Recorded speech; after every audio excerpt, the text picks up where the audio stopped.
Application of trigo एक ऐसा chapter है कि जिसके अंदर अगर हमारे एंगल्स या जो हमें लेंथ निकालनी है वो सही हो गई तो चैप्टर बहुत ईजी है, लेकिन एक भी वैल्यू गलत और क्वेश्चन पूरा बर्बाद। Right, so guys welcome to one shot of application of trigo.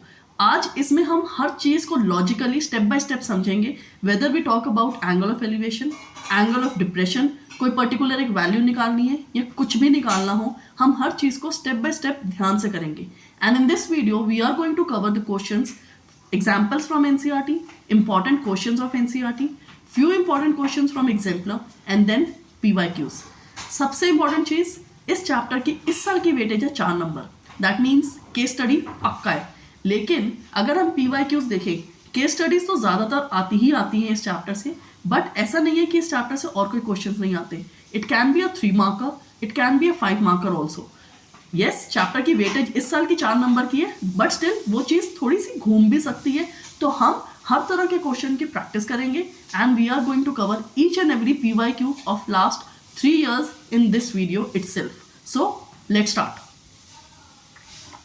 Okay, सबसे पहले यहाँ पे हम कंसेप्ट समझने लगे। सो कंसेप्ट की अगर हम बात करें, सो एंगल ऑफ एलिवेशन और एंगल ऑफ डिप्रेशन, यही दो सबसे ज़्यादा इंपॉर्टेंट चीज़ें हैं इस चैप्टर की। Right, so let's start how to do that. Angle of elevation क्या होता है?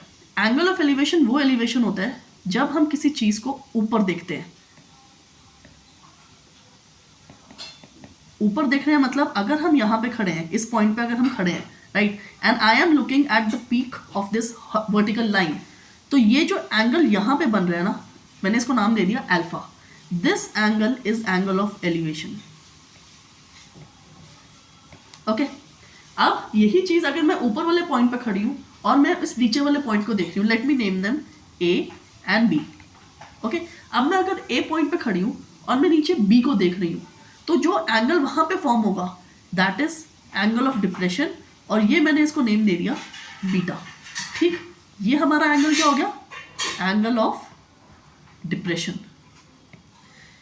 सबसे इंपॉर्टेंट बात, कभी भी जो एंगल ऑफ एलिवेशन और एंगल ऑफ डिप्रेशन होते हैं ना, वो वर्टिकल के साथ नहीं बनते, क्योंकि यहाँ पे अगर इस फिगर में देखो ध्यान से, मैंने जो एंगल ऑफ एलिवेशन पहले बनाया वो भी नीचे हॉरिजॉन्टल लाइन के साथ बना, और जो ऊपर एंगल ऑफ डिप्रेशन बनाया उसके लिए भी यहाँ पे एक पहले से मैंने डॉटेड लाइन बना के रखी हुई थी और वो उसके साथ बना। So the angles are always going to be between the hypotenuse and the horizontal. इस चीज़ को ध्यान रखना। और ये जो हॉरिजॉन्टल लाइन होती है, चाहे उसको डॉटेड लाइन बनाओ चाहे सॉलिड लाइन बनाओ, this horizontal line is called as line of sight. ऐसा नहीं है कि किसी क्वेश्चन में line of sight word use होता है, बट स्टिल कुछ टेक्निकल टर्म्स की नॉलेज होना बुरी बात नहीं है, and these are the terms which have been introduced in NCERT only. ये मैं अपनी तरफ से नहीं ले रही, क्योंकि NCERT की थ्योरी बच्चे पढ़ते नहीं है, किसी के पास टाइम नहीं होता, या no one wants to do the effort also, लेकिन चीज़ों का हमें पता होना ज़रूरी है।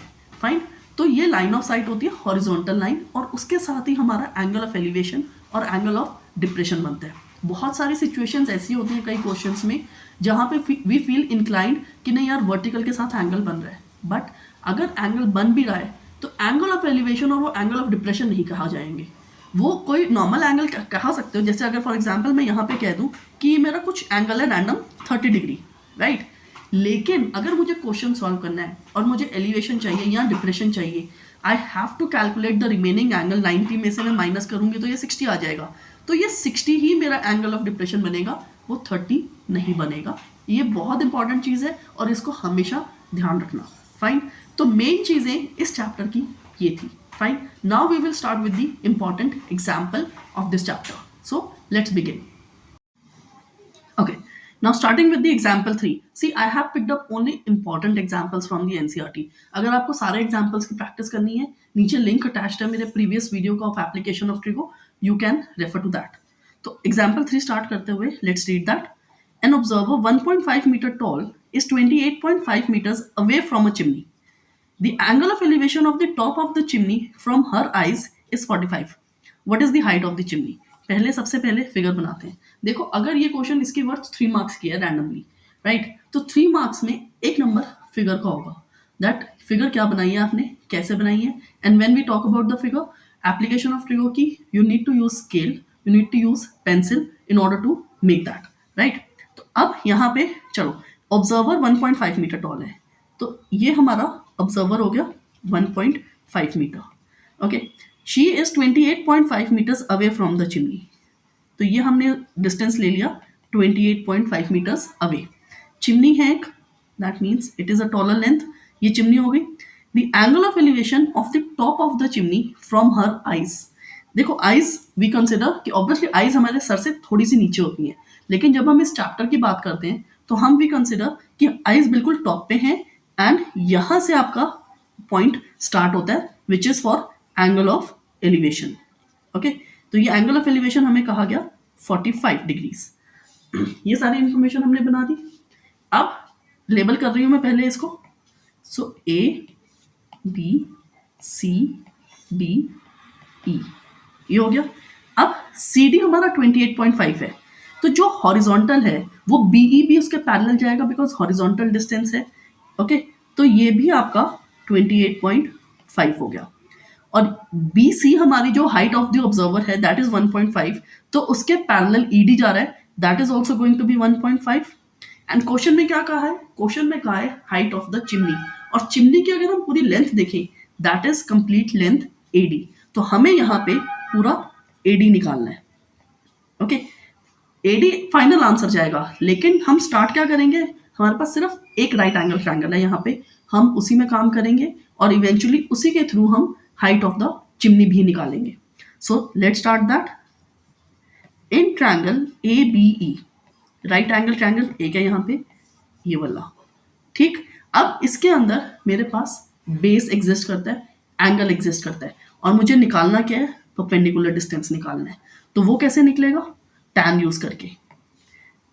Tan 45 degrees is equals to, tan होता है हमेशा परपेंडिकुलर ओवर बेस. तो 45 के लिए यहाँ पे इस ट्रायंगल में ए ई ओवर बी ई जाएगा. टैन 45 की वैल्यू 1, ए ई अननोन है और बी हमारा 28.5. तो अब क्रॉस मल्टीप्लाई करके हमें मिल गया 28.5 मीटर इज ए ई. और अब फाइनल आंसर एडी. एडी क्या है? AD is A E plus E D, and over here it is 28.5 plus 1.5 and this is 30 meters. This is the height of the chimney. देखो यहाँ पे हमें height of the observer given थी. जब height of the observer given होती है तो हम उसको ऑब्वियसली कैलकुलेट करेंगे, यूज करेंगे.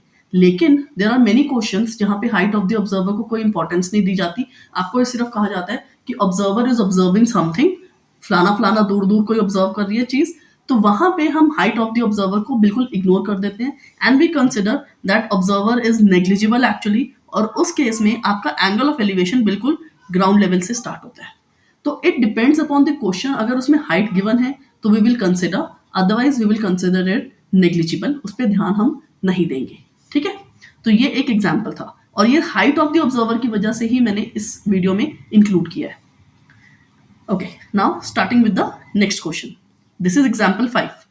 The shadow of the tower standing on a level ground is found to be 40 meter longer when the sun's altitude is 30 than when it is 60. देखो, अब यहाँ पे एक टावर है, ये रहा हमारा टावर, क्योंकि मुझसे सीधी लाइन नहीं बन रही आज, आई डोंट नो व्हाई. ये रहा हमारा टावर. अब दो एंगल बन रहे हैं क्योंकि जब सन का ऑल्टीट्यूड चेंज हो रहा है. फाइन. ओके, अब एक 30 डिग्री है, एक 60 डिग्री. 60 डिग्री यहाँ पे आएगा और 30 डिग्री फार अवे डिस्टेंस होगा. और हमें कहा गया है the shadow of the tower standing on a level ground is found to be 40 meter longer when the sun's altitude is 30. मतलब जब सन का ऑल्टीट्यूड 30 है तो वो 40 मीटर ज्यादा लंबी शैडो है. तो दैट मीन्स ये जो डिस्टेंस है ना, ये वाला, ये 40 है. अब ये पहले वाली शैडो अननोन है, इसको हमने एक्स ले लिया. ठीक, टावर की हाइट भी नहीं पता हमें, उसको हमने एच ले लिया. इस चैप्टर में ना मेजरली देखो फिक्स नोटेशंस हैं. जब भी किसी चीज़ की हाइट ढूंढनी है उसको एच ले लेंगे, और जो बेस होता है उसको आप एक्स वाई कुछ भी ले सकते हो. Fine. So let's label it now. A B C D. ठीक, अब यहाँ पे हमें ऑब्वियसली क्वेश्चन में मान लिया हाइट ऑफ द टावर. तो हाइट ऑफ द टावर मतलब हमें एच निकालना है, राइट. अब पहले हम क्या करेंगे, देखो आपके पास यहाँ पे दो राइट एंगल ट्रायंगल्स हैं। कौन कौन से? ABC and ABD। यहाँ पे बच्चे क्या कहते हैं, नहीं मैम 3 ट्रायंगल्स है, क्योंकि ACD भी तो एक ट्रायंगल है। हाँ ACD ट्रायंगल है बेटा, बट राइट एंगल नहीं है। और जब हम एप्लीकेशन ऑफ ट्रिगो की बात करते हैं ना, उसके अंदर we focus only on right angle triangles, तो इस चीज का भी ध्यान रखना जरूरी है। ठीक है, अब यहाँ पे सबसे पहले वी यूज द छोटा वाला ट्रायंगल, ट्रायंगल ABC। यहाँ पे हमारे पास क्या है, tan 60 यूज करेंगे। क्यों? Perpendicular over base, that is h over x। मुझे यहाँ पे 2 अननोन वेरिएबल्स नजर आ रहे हैं, लेकिन हमें क्वेश्चन में उन्होंने मांगी है height of the tower. Height of the tower का मतलब अगर मैं x को एलिमिनेट कर दूं यहीं से, तो मेरी x की वैल्यू नहीं निकलेगी और मुझे उसकी जरूरत भी नहीं है। Fine, so let's do that. x equals to h over tan 60। ठीक है, अब tan 60 की वैल्यू क्या होती है? tan 60 की वैल्यू होती है √3। तो ये हमने सब्स्टिट्यूट कर दिया यहाँ पे, ये हमारा फर्स्ट रिलेशन आ गया। And now I am going to use the bigger triangle, that is in triangle ABD। उसके अंदर हमारे पास है tan 30, again perpendicular over base. तो परपेंडिकुलर ओवर बेस के लिए it is going to be h over x plus 40। tan 30 की value 1/√3 equals h over x plus 40. I will cross multiply over here. So I have x plus 40 equals √3h. x की value थी हमारी जो first relation में, वो मैं यहाँ पे सब्स्टिट्यूट करने लगी हूँ।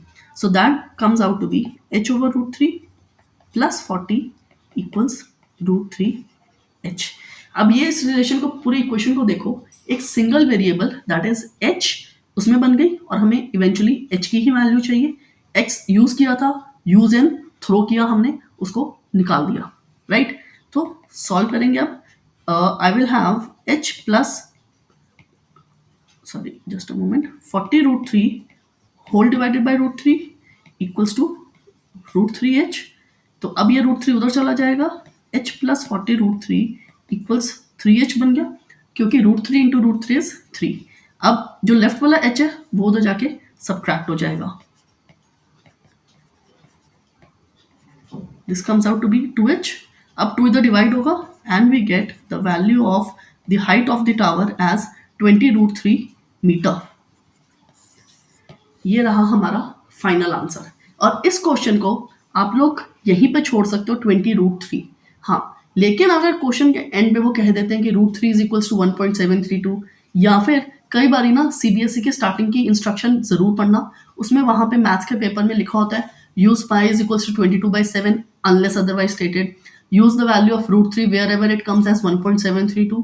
अगर वो चीज लिखी है स्टार्टिंग की इंस्ट्रक्शंस में, इसका मतलब यहाँ पे आपको 20 को 1.73 या 1.732 जो भी मेंशन्ड है इंस्ट्रक्शंस में, उसमें मल्टीप्लाई करना है and answer has to be in decimals. So it always goes as per the instructions given in the paper. Fine. So I am ending this question over here. Fine. Okay. Now next example 6. The angles of depression of the top and bottom of an 8-meter tall building from the top of a multi-story building are 30 and 45 respectively. दो buildings की बात हो रही है। Angle of depression of the bottom and the top of a tall building. तो ये tall building हो गई हमारी और ये हो गई मल्टी स्टोरी बिल्डिंग, क्योंकि एंगल ऑफ डिप्रेशन बन रहा है किसका? Top of the tall building. ये टॉल बिल्डिंग है विच इज 8 मीटर और ये मल्टी स्टोरी बिल्डिंग है जिसकी हाइट हमारे पास नहीं है।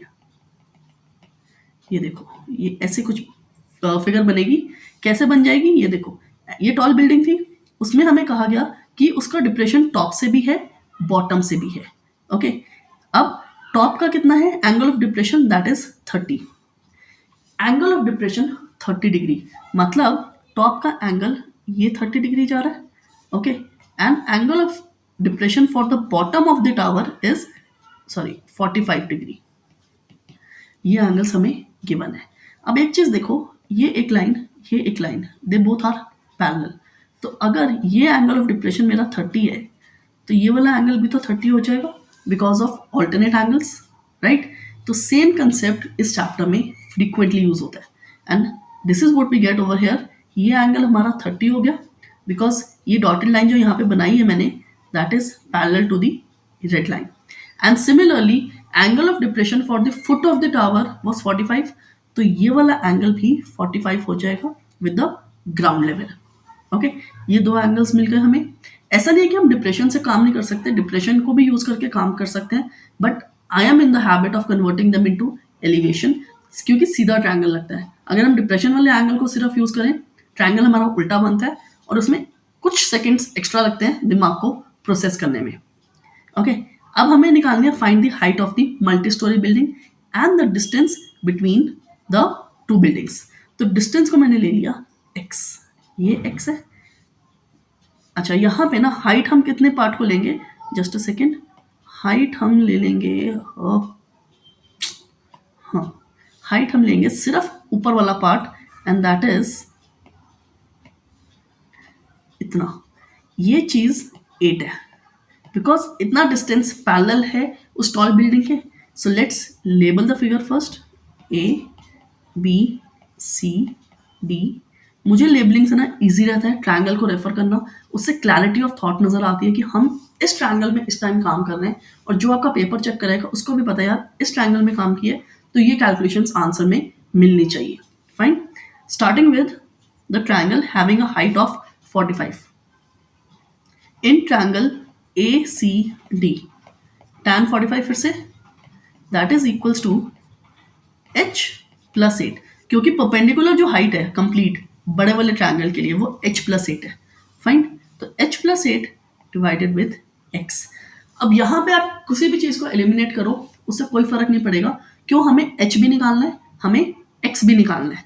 तो ऑल्दो अभी फ्लो में तो इट इज, देखो tan 45 की वैल्यू 1 है, तो 1 is equals to h plus 8 divided with x उधर चला गया तो x की वैल्यू आ गई h प्लस 8, इसको यहीं पे छोड़ दो, ठीक।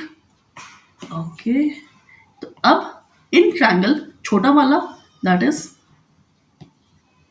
ABE, वहां पे हमारे पास है tan 30 equals h over x। tan 30 की value 1/√3 equals h over x, cross multiply करेंगे x इक्वल्स √3h। x की वैल्यू हमने निकाली थी h प्लस 8, तो 8 is equals to √3h minus h, that is √3 minus 1 into h, तो 8 divided by √3 minus 1 equals height, ये आ गई हाइट। अब यहाँ पे डिनोमिनेटर में आपके पास रूट आया है, तो इसको रैशनलाइज करना ना कंपल्सरी है। 8 over √3 minus 1 into √3 plus 1 over √3 plus 1, तो ये तो ऊपर तो मैं देखो इसको ऐसे संभाल के रखूंगी, कोई फायदा ही नहीं उसको ब्रैकेट ओपन करने का। और नीचे क्या मिलेगा, √3 square that is 3 minus 1 square that is 1, 3 minus 1 that is 2, तो ये कैंसिल होके 4 हो गया, and therefore 4 into √3 plus 1 meter is the height of the ऊपर वाला part. Okay, so therefore height of multi-story building is 4√3 plus 1 plus 8, तो ये हो गया 4√3 plus 4 plus 8 that is 4√3 plus 12 meter. This is the height of the tower. Okay, अब हमें निकालना है distance that is value of x। x क्या है, h plus 8। Okay, we will add the page over here, x is equals to h plus 8।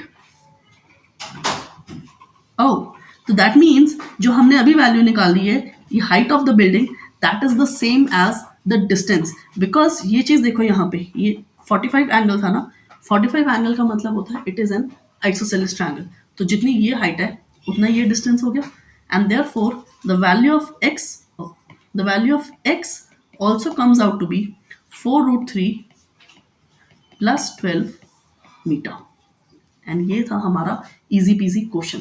अगर ये question ऐसे stand alone question आता है एनसीईआरटी में, it is a weightage of 3 marker, 5 marker की weightage इसकी नहीं है, क्योंकि 5 मार्कर जितना काम भी नहीं किया।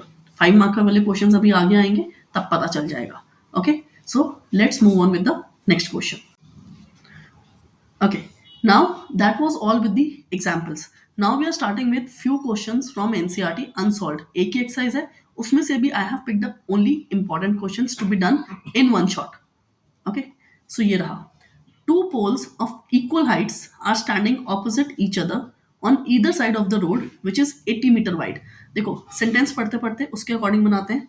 टू पोल्स हैं इक्वल हाइट के and they are standing at a height of 80 meter, sorry at a distance of 80 meter from a point between them on the road. कोई भी पॉइंट है यहाँ पे, इक्वल सेंटर में नहीं कहा गया, ठीक है, तो डू नॉट कंसिडर कि वो 40-40 हो जाएगा.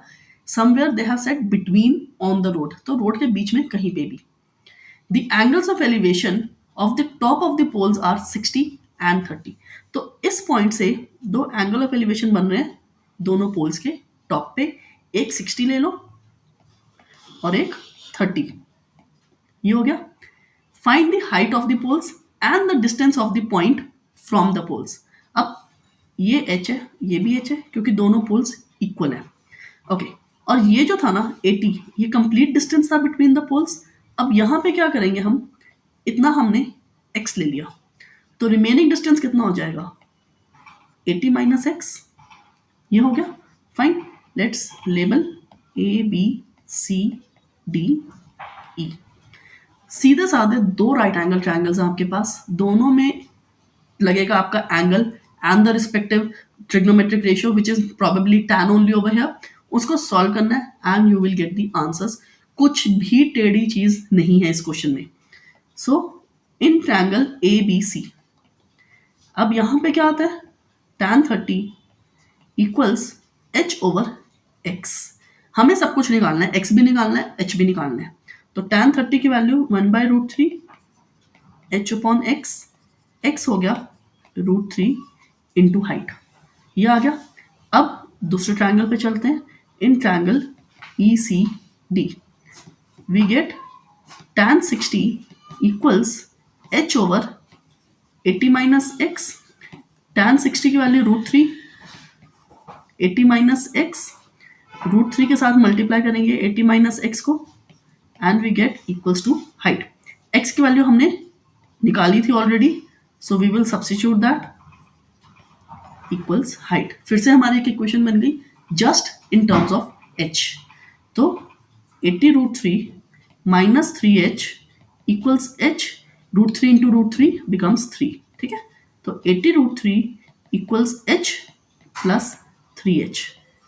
तो 80√3 equals 4 height.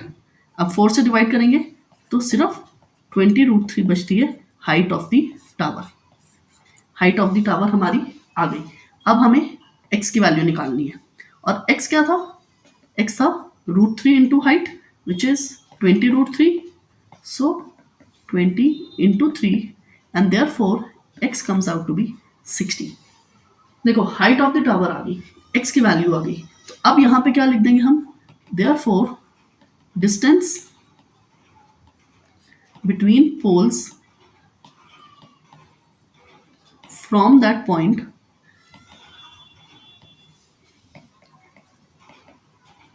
is 60 meter and 20 meter. The reason being, देखो एक तरफ अगर 60 है तो दूसरी तरफ तो 20 हो जाएगा ना, 80 में से सब्ट्रैक्ट हो रहा था and that is why it is 20. तो ये दो वैल्यूज यहाँ पे डिस्टेंस से रिस्पेक्टिव हो गई और ये हाइट ऑफ द टावर्स हो गई. अब बताओ, इतना सा क्वेश्चन है, 5 नंबर का तो ये है नहीं, 3 नंबर की वेटेज है and that is all. Now next question from NCERT. From the top of a 7-meter high building, the angle of elevation of the top of a cable tower is 60 and the angle of depression of its foot is 45. देखो, from the top of a 7-meter high building, ये है हमारी 7-meter high building. The angle of elevation of the top of a cable tower, मतलब ये कोई cable tower है, उसका जो एंगल ऑफ एलिवेशन जा रहा है ना, दैट इज 60 डिग्री. ये 60 डिग्री गिवन है. Okay, and the angle of depression of its foot, ये एंगल ऑफ डिप्रेशन हो गया, ये 45 हो गया. What we are suppose to do, we are suppose to determine the height of the complete tower. अभी हमने एक क्वेश्चन किया था जिसमें टॉल बिल्डिंग और मल्टी स्टोरी बिल्डिंग थी. ये क्वेश्चन क्वाइट सिमिलर है, एंगल्स का थोड़ा सा डिफरेंट कंसेप्ट है, बट अगर हम दोनों बिल्डिंग्स को देखें तो चीज वैसी ही है, राइट. सॉरी। तो नाउ यहाँ पे अगर ये डिस्टेंस 7 हो जाएगा तो इसको फिर से h ले लेते हैं, बीच का डिस्टेंस हमें x ले लेंगे क्योंकि वो अननोन है, और यहाँ पे इन्होंने सिर्फ हाइट मांगी है, that means we can eliminate x over here.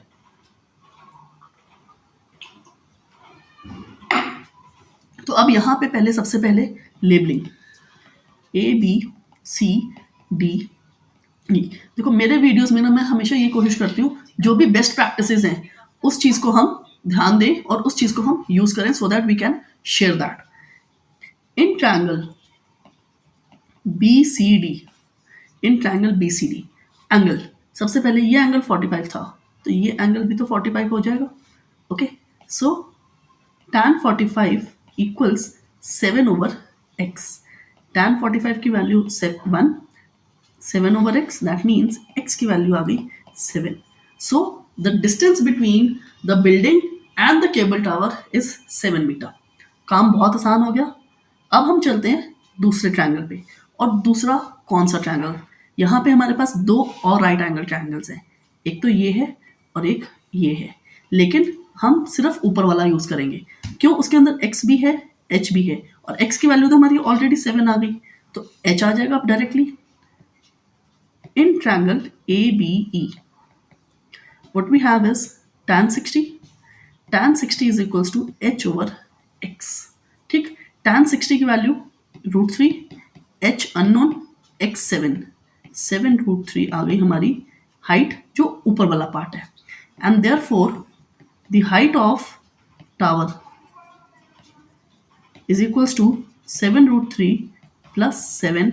तो इसको आप इस तरह से भी लिख सकते हो, चाहो तो ऊपर वाली फॉर्म में छोड़ दो, चाहे नीचे 7 कॉमन लेके ऐसे कर दो, और अगर √3 की वैल्यू को मल्टीप्लाई करना है, अच्छा एक चीज़ यहाँ पे सिखा दूँ, देखो कैसे करोगे। अगर √3 गिवन है तो 7 इंटू 1.73 प्लस 1 करेंगे, 7 इंटू 2.73 हो जाएगा, and then you can multiply. और मल्टीप्लीकेशन में भी ओरल करो, 7 3 21, 2 कैरी हो गया, 49 प्लस 2 51, 1 5 कैरी, 14 प्लस 5 19, तो 19.11 मीटर हाइट आ गई डेसिमल में। कितना टाइम लगा ये स्टेप्स लिखने में? शायद मुझे 30 सेकेंड्स लगे हैं।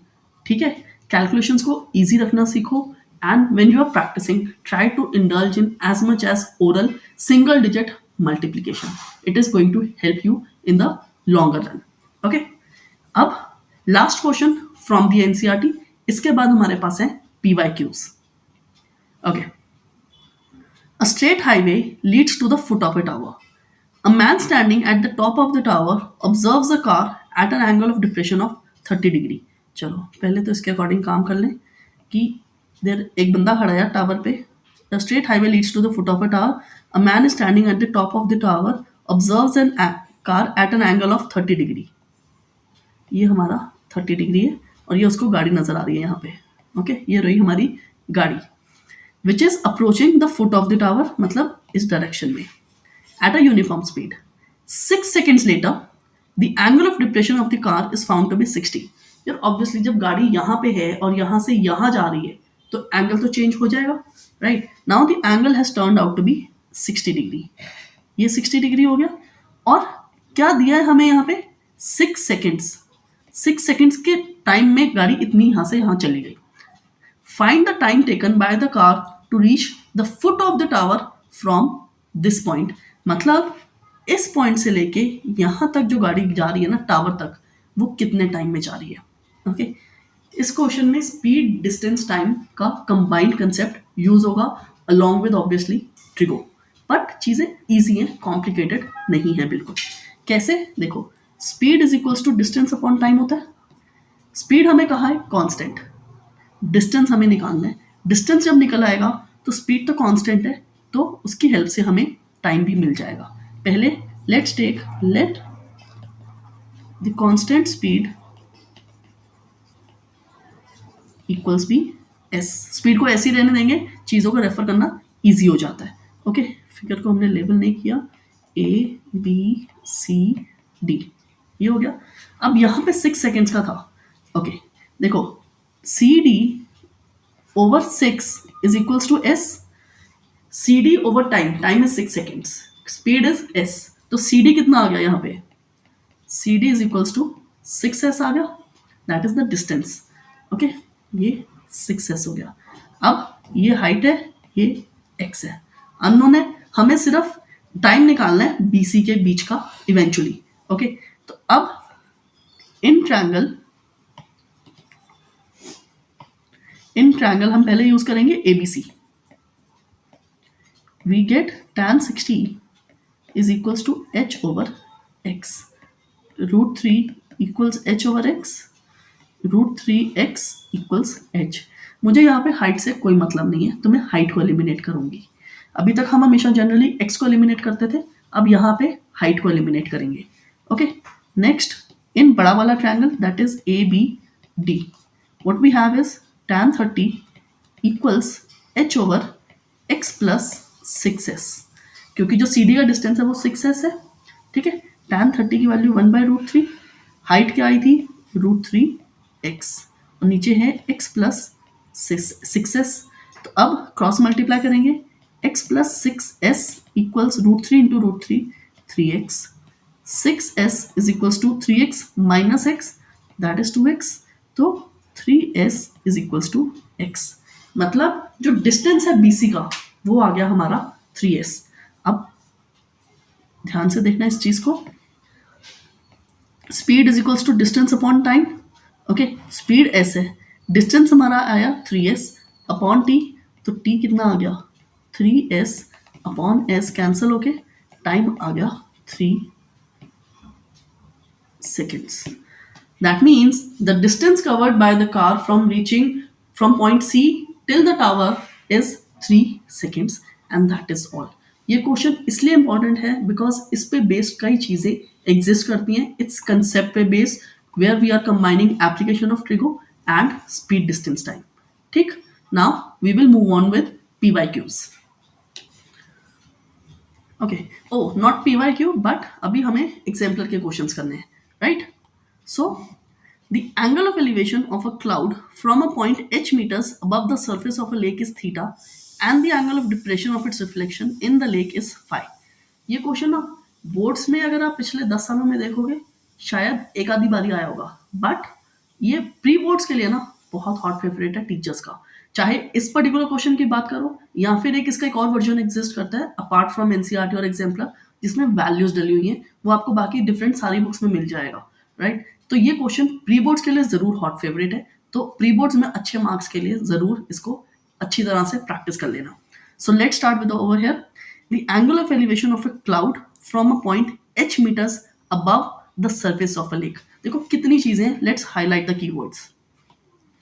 Angle of elevation of a cloud from a point h meters above the surface of a lake is theta and the angle of depression of its reflection is phi। Let's start. सबसे पहले हम lake का surface बनाएंगे। Okay, ये रहा हमारा lake और ये रहा हमारा क्लाउड। ओके, अब एक पॉइंट ले लिया हमने h metres above the surface of the lake, ये पॉइंट है, और पॉइंट से क्लाउड का एंगल ऑफ एलिवेशन बन रहा है। सो दैट मीन्स ये रहा, इस तरह से कुछ बनेगा। तो एंगल ऑफ एलिवेशन हमें कितना कहा गया है, that is theta, and the angle of depression of it's reflection. ये बहुत इंपॉर्टेंट चीज़ है बेटा यहाँ पे। ये जो रिफ्लेक्शन है ना, बच्चे क्या करते हैं, क्वेश्चन अगर प्रैक्टिस नहीं किया हुआ होता तो वो क्या करते हैं, ये जो हाइट है ना इस हाइट को इक्वल ले लेते हैं रिफ्लेक्शन के, लेकिन ऐसे नहीं होता। ये रिफ्लेक्शन है, दैट मीन्स ये मिरर है, और मिरर के ऊपर जितनी यहाँ पे हाइट है उतनी ही नीचे हाइट आएगी। तो इस चीज़ का ध्यान रखना, दिस इज बेसिक फिजिक्स जो क्लास 8 में स्टार्ट करा देते हैं लाइट चैप्टर में, तो उस फिजिक्स को हम यहाँ पे मैथ्स में यूज करेंगे। अब ये हाइट h है, ये x हो गया, तो यहाँ पे जो हाइट ऑफ द रिफ्लेक्शन जाएगी ये x प्लस h जाएगी। h प्लस x कहो या x plus h, one and the same thing. ये है रिफ्लेक्शन का पॉइंट, ये रहा हमारा क्लाउड, एंड पॉइंट कौन सा है, पॉइंट तो वही है P जहाँ से रिफ्लेक्शन बनेगा, and the angle is phi over here. सबसे पहले पॉइंट को हमने ले लिया P, बाकी लेबलिंग ये रही A B C D। एक ही लाइन में मल्टीपल पॉइंट्स है, पॉइंट को मैंने P ले दिया क्योंकि पॉइंट P। ओके, ये हमारी बन गई फिगर। अब हॉरिजॉन्टल डिस्टेंस के नाम पे भी हमारे पास कुछ नहीं है, x हमने ऑलरेडी यूज कर लिया तो इसको हम y ले लेंगे। ठीक, अब ट्रायंगल्स देखो कौन कौन से ट्रायंगल्स हैं। एक ये ट्रायंगल है और एक ये ट्रायंगल है, बस 2 ही ट्रायंगल हैं जिसमें हमें चीज़ों को आगे पीछे करके सॉल्व करना है। So let start. सबसे पहले आई विल यूज ऊपर वाला triangle, that is in triangle A P B. ठीक, ट्रायंगल ए पी बी। अब ट्रायंगल ए पी बी के अंदर tan थीटा जिंदाबाद, that is x over y। हमें यहाँ पे क्या निकालना है, हमें निकालना है height of the cloud above the lake. तो बेसिकली आपको h प्लस एक्स की वैल्यू निकालनी है, यानी y हमारा इंटरिम वेरिएबल है जिसको हम बहुत कन्वीनियंटली एलिमिनेट कर सकते हैं, and that is what I am going to do over here. तो y is equals to x over tan theta आ गया, राइट। नाउ इन नीचे वाला triangle, in triangle B P D, okay.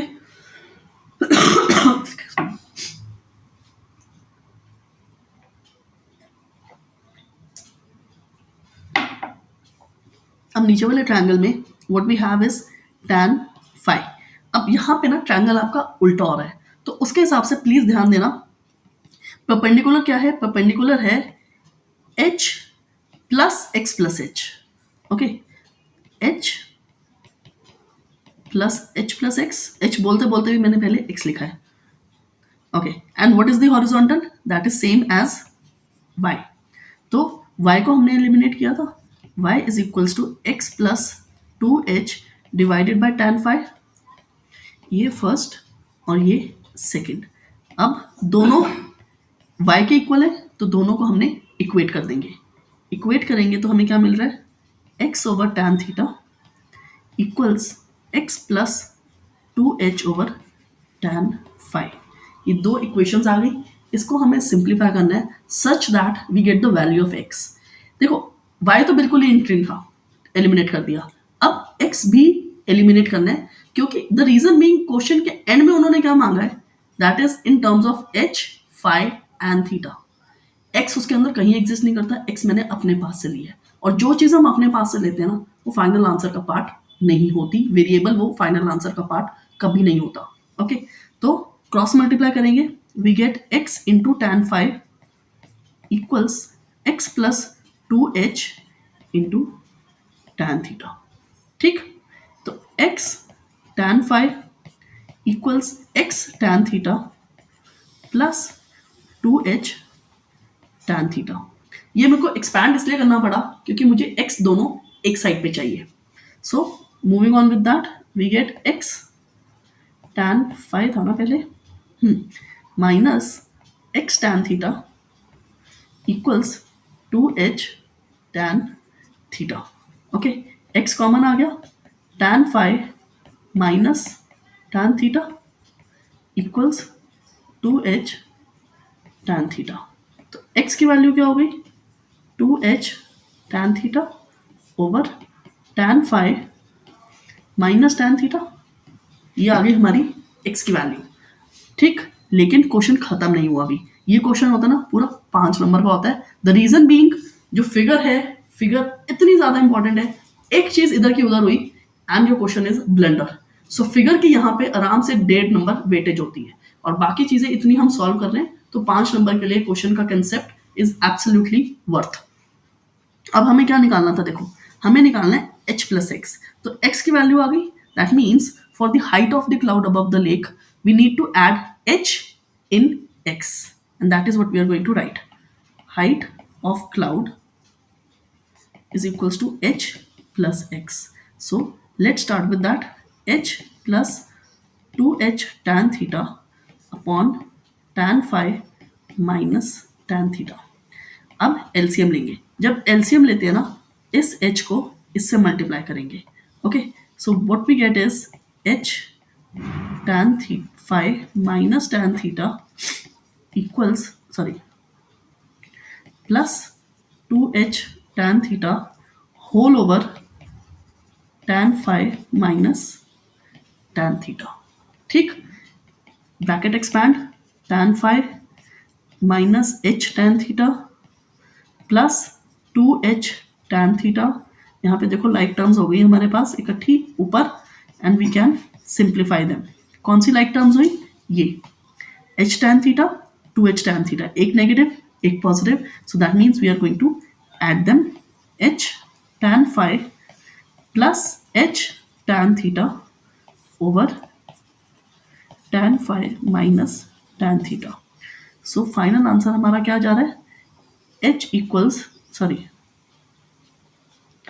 Height equals h बाहर और bracket में बचता है tan phi plus tan theta, और नीचे डिनोमिनेटर में आ रहा है tan phi minus tan theta, and this is the answer. Let's cross check. Phi plus tan, phi plus phi minus theta, and this is what we get. इसका एक बारी वो क्वेश्चन जरूर उठा लेना जिसमें वैल्यूज भी गिवन होती है, आंसर बहुत सेटिस्फाइंग हो जाता है। वो क्वेश्चन इजी रहता है, ये क्वेश्चन थोड़ा सा डिफिकल्ट रहता है, इसीलिए मैंने ये क्वेश्चन उठाया है यहाँ पे। But the concept is absolutely identical. उसके अंदर वैल्यूज गिवन होती है, इसमें एंगल्स गिवन है, and hence the answer comes out an expression, whereas वहां पे एक प्रॉपर इंटीजर फॉर्म में आंसर मिलेगा आपको। Okay, now let's start with the next question from exemplar, and I think I have got 3 questions more from exemplar, including this. Okay. The angle of elevation of the top of a tower from 2-point distance S and T from its foot are complementary. कहने को complementary angles अब आपके syllabus में नहीं है, but उस चीज को हम कैसे यूज करेंगे, लेट्स सी। देखो ये टावर है और 2 पॉइंट्स है, और आपको कहा गया कि जो एंगल ऑफ एलिवेशन है दोनों का ना, दैट इज डिस्टेंस कितना दोनों पॉइंट्स का, s and t from its foot. अच्छा just a second, it is not just s, the angle of elevation of the top of a tower from 2 point distance s and t। अच्छा ये s है और ये t है। Okay, that is complementary. Complementary का मतलब देखो, complementary angles class 6-7 में कराए जाते हैं, मतलब दो एंगल्स का सम 90 है। तो अगर एक एंगल x है तो दूसरा एंगल 90 माइनस x हो गया। Okay, but we are not going to use that properly. ये देखो ये थीटा है, तो अकॉर्डिंग टू दिस ये 90 माइनस थीटा हो गया। ठीक, अब अगर ये 90 माइनस थीटा है तो ये भी तो 90 माइनस थीटा है। Okay, let's start with that. हमें हाइट निकालनी है ऑफ द टावर। लेबल कर लेते हैं फिगर को पहले, A B C D. Okay, अब टैन पहले कौन सा ट्रायंगल नहीं लिखा हमने यहाँ पे। Okay, in triangle A B C, in triangle A B C what we have is tan theta is equals to h over s. ठीक, ये आता है। अब इसी ट्रायंगल में अगर मैं कह दूं कॉट थीटा लेना है मुझे, कॉट थीटा के अकॉर्डिंग क्या मिल जाएगा? नहीं, ये देखो बड़ा वाला ट्रायंगल का ये एंगल 90 माइनस थीटा, तो ये एंगल कितना हो गया? ये पूरा एंगल थीटा हो जाएगा ना यार। सी ये एंगल है, ये 90 माइनस थीटा, तो ये एंगल थीटा बनता है। We will talk about that in triangle A B D. अब उस थीटा की बात करो, what you have tan theta. उस टैन थीटा से क्या मिलेगा? ये पूरा distance that is t over h, क्योंकि अगर ये एंगल की बात हो रही है तो ये परपेंडिकुलर है हमारा और ये बेस है, तो perpendicular that is t over base that is h, and that is what I have written over here. Fine, तो अब फर्स्ट रिलेशन और सेकंड रिलेशन दोनों tan थीटा के इक्वल है, 1 equals 2। What you get is h over s equals t over h, cross multiply करो, h square is equals to s into t, and height comes out to be square root of st, and that is what they had asked. Question बहुत easy है, complementary angle को बिना use किए भी हम इसमें काम कर सकते हैं, लेकिन सिर्फ इतना ध्यान देना है कि अगर हमारा राइट एंगल ट्रायंगल में एक एंगल थीटा है तो दूसरा एंगल 90 माइनस थीटा हो जाता है, या फिर नीचे वाला एंगल अगर एक 90 माइनस थीटा है तो ऊपर वाला एंगल थीटा हो जाता है। That is the only thing you need to learn in this question. Fine. Now the next one. Okay, a vertical tower A vertical tower stands on a horizontal plane and is surmounted by a vertical flag of height h. A vertical tower stands on a horizontal plane and is surmounted by a vertical flagstaff of height h. तो ये height है h. At a point on the plane, the angle of elevation of the bottom of the flagstaff is alpha and the top of the flagstaff is beta. Angle of elevation की बात हो रही है, तो ये alpha है और ये पूरा beta है. Prove that the height of the tower, ये h कहाँ से आ गया यहाँ पे? अच्छा नहीं, वो गिवन है. अच्छा वो h है. Okay sorry. तो ये x और ये y. अब उन्होंने कहा है prove that the height of the tower. Tower कितना है हमारा, जिसको हमने x लिया है, and that is in these terms. Okay, let's label it a b c d. हमें बेसिकली bc के लिए काम करना है. यहाँ पे सबसे पहले नीचे वाला ट्रायंगल छोटा, in triangle BCD we have tan alpha is equals to x upon y. तो y comes out to be x over tan alpha. That means मैं यहाँ पे y को एलिमिनेट कर रही हूँ. y तो अपना लिया हुआ है, लेकिन x की इवेंचुअली वैल्यू उन्होंने मांगी है because height of the tower मांगी है. ठीक है. अब इन ट्रायंगल ACD, दूसरा बड़ा वाला राइट एंगल ट्रायंगल, उसके अंदर एंगल है बीटा एंड परपेंडिकुलर डिस्टेंस है h plus x over y. तो y is equals to h plus x over tan beta.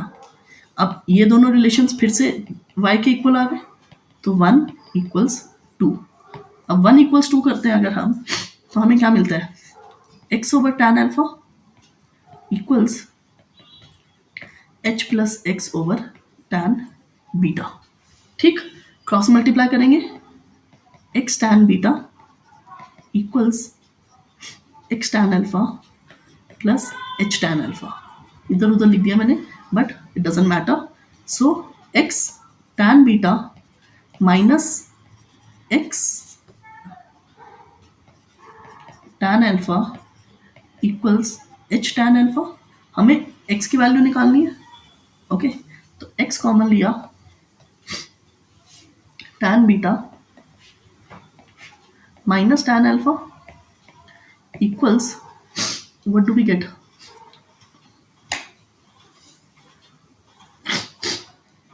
h tan alpha. तो x की वैल्यू आ गई h tan alpha over tan beta minus tan alpha. This is what they had asked and exactly we got the same expression, right? So we are done with this and ये question 3 marker के लिए is sufficient क्योंकि figure is not complicated, right? Let's start with the last question of exemplar. Okay, now the last question from exemplar. A ladder rests against a vertical wall at an inclination of alpha to the horizontal. Okay, ये रहा हमारा figure. एक ladder जब rest करती है दीवार पे तो ऐसे ही होते हैं ना, लैडर स्लांट होती है हमेशा, राइट? तो it is at an angle of alpha to the horizontal. Its foot is pulled away from the wall through a distance of p. देखो लैडर को नीचे खींच लिया गया है, लैडर इज पुल्ड अवे. तो अब ये हो गया लैडर का हाल, यहाँ पे पहुंच गई. फाइन, थोड़ी सी सीधी लाइन बनाते हैं यार, अच्छा नहीं लग रहा था. Okay, now at a distance of p, that means ये जो डिस्टेंस है ना p, ये डिस्टेंस p है. Okay, so that the upper and slides down a distance q. ऊपर से नीचे गिरेगी लैडर, तो वो q है.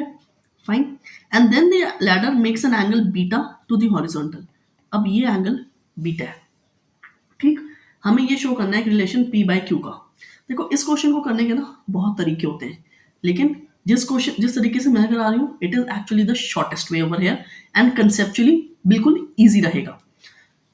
एक लैडर है, पहले उसको हमने ऐसे रखा, अब उसी लैडर को हमने खींच दिया, तो लैडर सेम है, दैट मीन्स लैडर की लेंथ सेम है. और लैडर क्या है यहाँ पे, दो राइट एंगल ट्रायंगल्स का hypotenuse, that means both the hypotenuses are same equal. अब इक्वल है तो उस पर काम करते हैं, A B C D E. A D equals to B E equals to L ले लेते हैं, that is the length of ladder. Same है। क्वेश्चन में उन्होंने क्या मांगा? Cos beta, cos alpha, sign beta. ठीक, हम कोई भी ट्रायंगल को यूज नहीं करेंगे, हम इन चार चीजों की वैल्यूज निकालेंगे, cos beta, cos alpha, sign beta. So let's start. And जब ये आ जाएंगे ना चारों, हम इस एक्सप्रेशन में सब्स्टिट्यूट कर देंगे such that we equated equals to P by Q. तो कॉस बीटा क्या आता है अब यहाँ पे?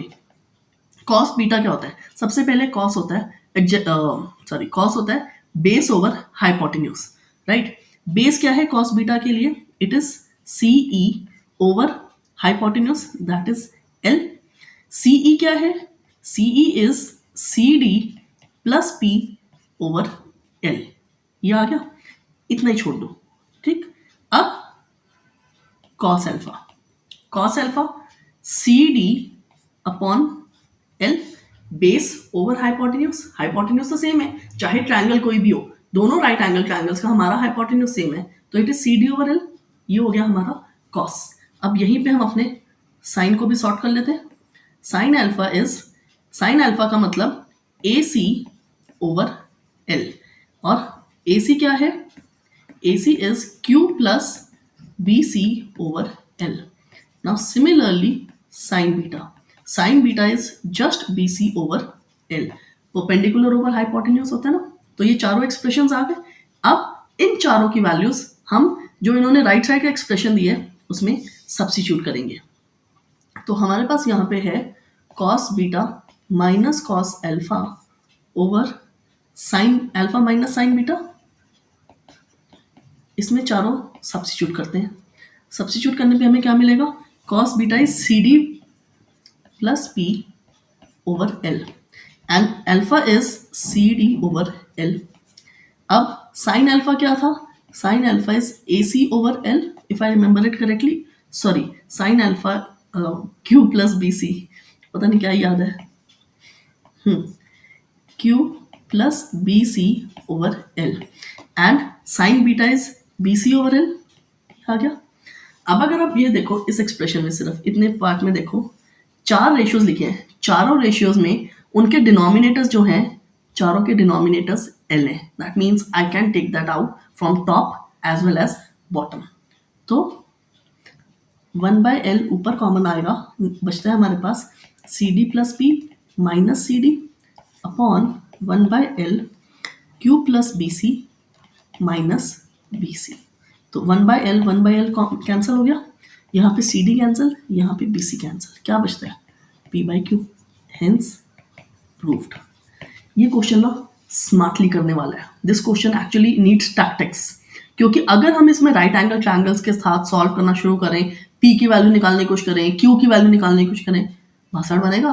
5 नंबर तो क्या 10 नंबर भी कम है इस क्वेश्चन के लिए। तो अगर हम इसको इस तरीके से करें, this question is shorter and easier. You just need to take care कि हाइपोटेन्यूज सेम है, जो कैंसिल होंगे। Fine, do try this question and let me know if you still have any doubts. Okay, and this was the last question from exemplar. Now we are going to start with PYQs.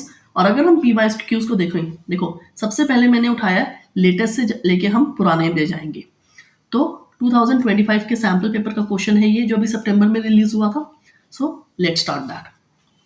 Question कहता है, India Gate, formerly also known as all India war memorial, is located near Kartavya Path, formerly Rajpath, at New Delhi. It stands as a memorial to 74,187 soldiers of Indian Army who gave their life in the First World War. This 42-meter tall structure was designed by Sir Edwin Lutyens in the style of Roman triumphal arches. A student Shreya of height 1 meter visited India Gate as a part of her study tour. देखो पहले आपको India gate की history बता दी उन्होंने as a narrative, so that it increases your knowledge also. And now they started with the context also कि a student Shreya of height 1 meter visited this as a part of her study tour. चलो अब question क्या कह रहा है? What is the angle of elevation from Shreya's eye to the top of India Gate if she is standing at a distance of 41 meter from the India Gate? देखो जो question मैंने उठाए थे ना, just try to see the context. मैंने सबसे पहला question उठाया था जिसमें ऑब्जर्वर की हाइट 1.5 थी। यहाँ पे भी उन्होंने ऑब्जर्वर की हाइट दे दी हमें 1 मीटर। तो इसीलिए वो एनसीईआरटी के क्वेश्चंस प्रैक्टिस करने जरूरी है। एनसीईआरटी के questions directly application of trigo में जनरली नहीं आते, but they build your concept so strong that you can deal any kind of practical or a narrative scenario. So here we have. अब यहां पे क्या कह रहे हैं, इसको ना हम नेक्स्ट पेज पे स्टार्ट करेंगे। She is standing over here having a height of 1 metre, ठीक है, and she is watching the height top of the India gate and she is standing at a distance of 41 metre away from the gate. Okay, तो ये 1 metre यहां पे भी हो गया।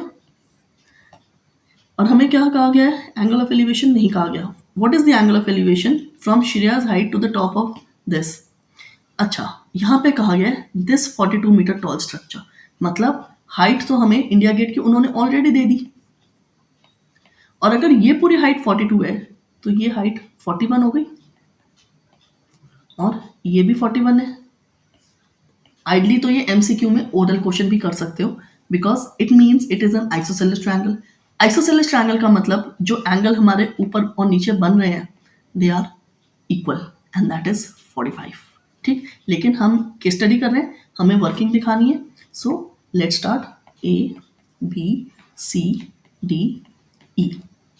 Okay, अब in triangle A B E angle of elevation मांगा है, so let it be alpha. Tan alpha, आप लोग थीटा लो, बीटा लो, गामा लो, कुछ भी लो, कुछ फर्क नहीं पड़ता, एक्स लो, वाई लो, वो भी चलता है। Okay, tan alpha is equals to height over base, तो 41 over 41 that is equals to 1। Tan alpha comes out to be 1 and therefore tan alpha is equals to 45 degree. क्यों? टैन 1 कब होता है? Tan theta is equals to 1 at 45 degree, and therefore the angle of elevation over here in this case is 45. First part done. If Shreya observes the angle of elevation from her eye to the top of the India gate to be 60 degree, then how far is she standing from the base of the India gate? अब वो कह रहे हैं कि अगर जो angle of elevation 60 degree है तो ये कितना है, ये x है, ये तो अभी भी 41 रहेगा। क्यों? क्योंकि उसकी हाइट 1 मीटर थी, ये हाइट 1 मीटर है, ठीक। तो now tan 60 equals 41 over x, ये x ले लिया हमने। tan 60 की value √3 equals 41 over x, so x equals 41 over √3, rationalise कर देंगे साथ ही, and this comes out to be 41/3 √3। इसको डिवाइड करते हैं, 41 को 3 से अगर हम डिवाइड करें, 42 इज एक्चुअली 14, राइट। तो 14 से कम जा रहा है, 39.67 √3 meters. So that means the height, the distance between the India Gate and Shreya is 39.67 √3 meters. अभी यहाँ पे मैंने √3 से मल्टीप्लाई नहीं किया। Second part done. If the angle of elevation from Shreya's eye changes from 45 to 30 when she moves some distance back from her original position, find the distance she moves back. देखो, अब next page पे करते हैं इसको। देखो, पहले यहाँ पे खड़ी है वो 45 डिग्री का एंगल बना के। Now they are saying that she has moved back and the angle of elevation has change to 30 degree. तो वो ये डिस्टेंस चाहते हैं, दिस इज एक्स। और ये फिगर नीचे हाइट को इग्नोर मत कर देना प्लीज। ये 1 1 1, ये 41 और ये भी 41 था, ये x है। ओके, अब tan 30 के अकॉर्डिंग क्या हो जाएगा, that is 41 over x plus 41 हो गया ना। नीचे जो पूरा बेस है वो x plus 41, so tan 30 is 1/√3, so x plus 41 is equals to 41 √3, and therefore x comes out to be 41 times √3 minus 1 meters. तो अब वो कितना पीछे गई है, she has moved back 41 times √3 minus 1 meter. Okay, ये हुआ हमारा थर्ड पार्ट। अब इसकी optional, if Shreya moves to a point which is at a distance of 41 √3 meter from the India gate, then find the angle of elevation. Answer पता क्या है, answer इसका 60 degree है। कैसे पता मुझे, ये आया था 41/√3 यहाँ पे, तो यही तो मांग रहे हैं कि एंगल ऑफ एलिवेशन क्या होगा। अब हमें उन्होंने ये वैल्यू दे दी, हमें दूसरी चीज निकालनी है। So let's start over here. Now they are saying tan alpha is equals to 41 over 41 by √3।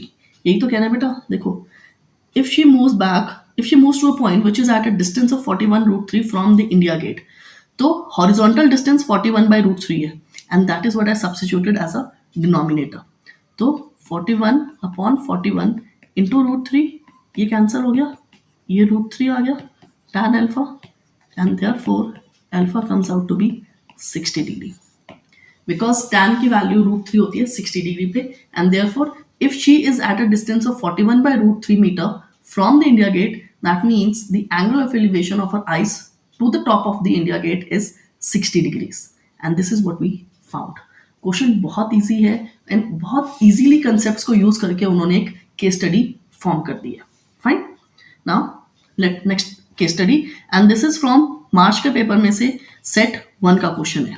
Okay, Amrita stood near base of A light house. ये पहले उन्होंने एक लाइट हाउस की फोटो दे दी, अब उसमें उन्होंने फिगर भी दे दी, हमें फिगर भी नहीं बनानी, काम तो कितना कर दिया। Gazing up at its towering height. Okay, she measured the angle of elevation to the top and found it to be 60 degree. Then she climbed a nearby observation deck. हमेशा ना अगर कभी किसी लाइट हाउस पे visit करो, अगर वो मतलब विजिटर्स के लिए अलाउड होते हैं कुछ लिमिटेड आवर्स के लिए, तो वहां पे हमेशा एक प्रोविजन होता है जहां पे आप ऊपर चढ़ के देख सकते हो। And this is what they are actually claiming. She climbed a nearby observation deck. ऊपर गई 40 meters higher, ये 40 meters है, इरेज हो गया यहाँ पे थोड़ा सा, than her original position, and noticed कि angle of elevation now is 45, जो फिगर में given है, right? अब इसके बेस पे हमें क्वेश्चंस का आंसर देना है। If CD is h meter, find the distance BD in terms of h. ये h है, कैसे पता मुझे? ये देखो, ये एंगल क्या है, 45 डिग्री का है, 45 का मतलब आइसोसेलेस, ये भी तो 45 हो गया, और अगर ये दोनों एंगल्स इक्वल हैं तो ये डिस्टेंस इक्वल है। Okay, let's start. यहीं पे मैं स्टार्ट कर रही हूँ। इन triangle BCD, tan 45 equals CD upon BD, 1 equals h upon BD, so therefore BD equals h meter. First part done. Second part, find the distance BC in terms of h. अब छोटे वाले triangle का ही hypotenuse मांगा है। Hypotenuse मांगा है तो देखो हमारे पास बेस भी है, हमारे पास परपेंडिकुलर भी है। आप चाहे साइन लगाओ चाहे कॉस लगाओ, कोई फर्क नहीं पड़ता, राइट? ये फर्स्ट पार्ट था। Now second part. Second part में I am going to apply sine 45 equals h over BC। Sine 45 की value 1 by √2 equals h over BC, and therefore BC equals h √2 meter. In terms of h का था ना, and we are done. Third part का first option, find the height CE। अब पूरी height CE of the lighthouse, यहां पे उन्होंने कह दिया यूज √3, मतलब आंसर डेसिमल में चाहिए उनको। Okay, so let's do that. Find the height CE, इसका मतलब हम हमें बड़ा ट्रायंगल यूज करना है, और ये तो h आया था, इसका मतलब AE भी h है, और ये 40 है, ये 40 है। Okay, in triangle ACE, tan 60 equals h upon 40 upon h, √3 equals h plus 40 by h, तो √3 into h is equals to h plus 40, √3 h minus h equals 40, h common आया, √3 minus 1 equals 40, h equals 40 by √3 minus 1, and I will rationalize it in this step. So 40 √3 minus 1, और नीचे आता है √3 into √3, that is, sorry, it had to be plus. तो नीचे आता है 3 minus 1, that is 2, ये 20 हो गया, 21.732 का है, हाँ बस इतना। सो दिस इज 2.73 into 20, ये हो जाता है 27.3 into 2, this is equals to 6 1415 54.6 meters and the height for the first मतलब height CE total height CE आ गई हमारी 54.6 meters. अब AE मांग रहे हैं. AE क्या है? कहाँ है AE? ये रहा AE. If AC is 100, okay, AC अगर 100 है तो लेट्स डू दैट इन बड़ा वाला ट्रायंगल ACE. टैन टैन नहीं, देखो अब उन्होंने कहा है if AC is 100 that means they want us to use the hypotenuse. Okay, तो हाइपोटेन्यूज यूज करने के लिए what I will do over here is,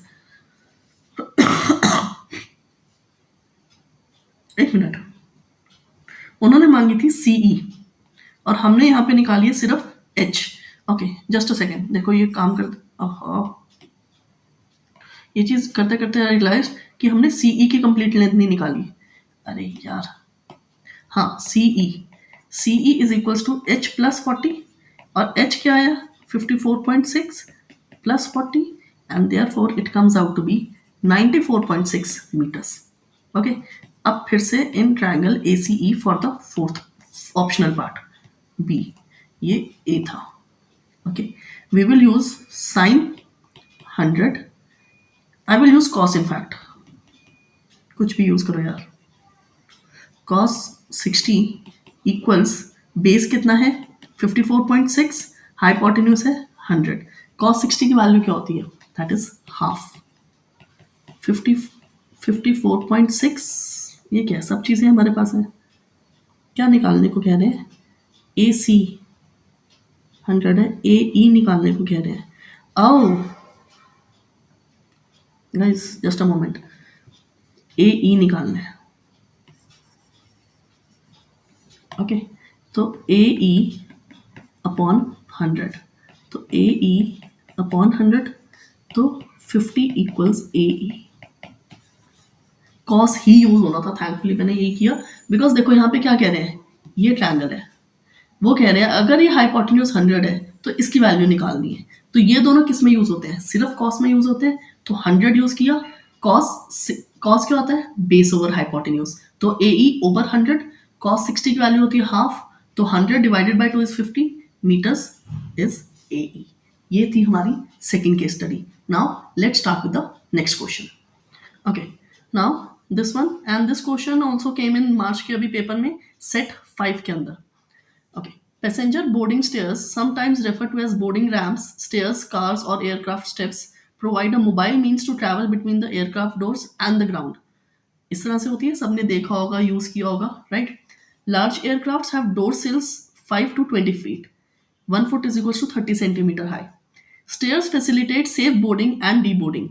तो अगर हम इस चीज को देखें, बहुत अच्छा एक राइट एंगल ट्रायंगल फॉर्म हो रहा है. ऑल्दो पर्सनली मैंने कभी उसको अभी तक इस एंगल से नहीं देखा था, but yes, this is quite good example.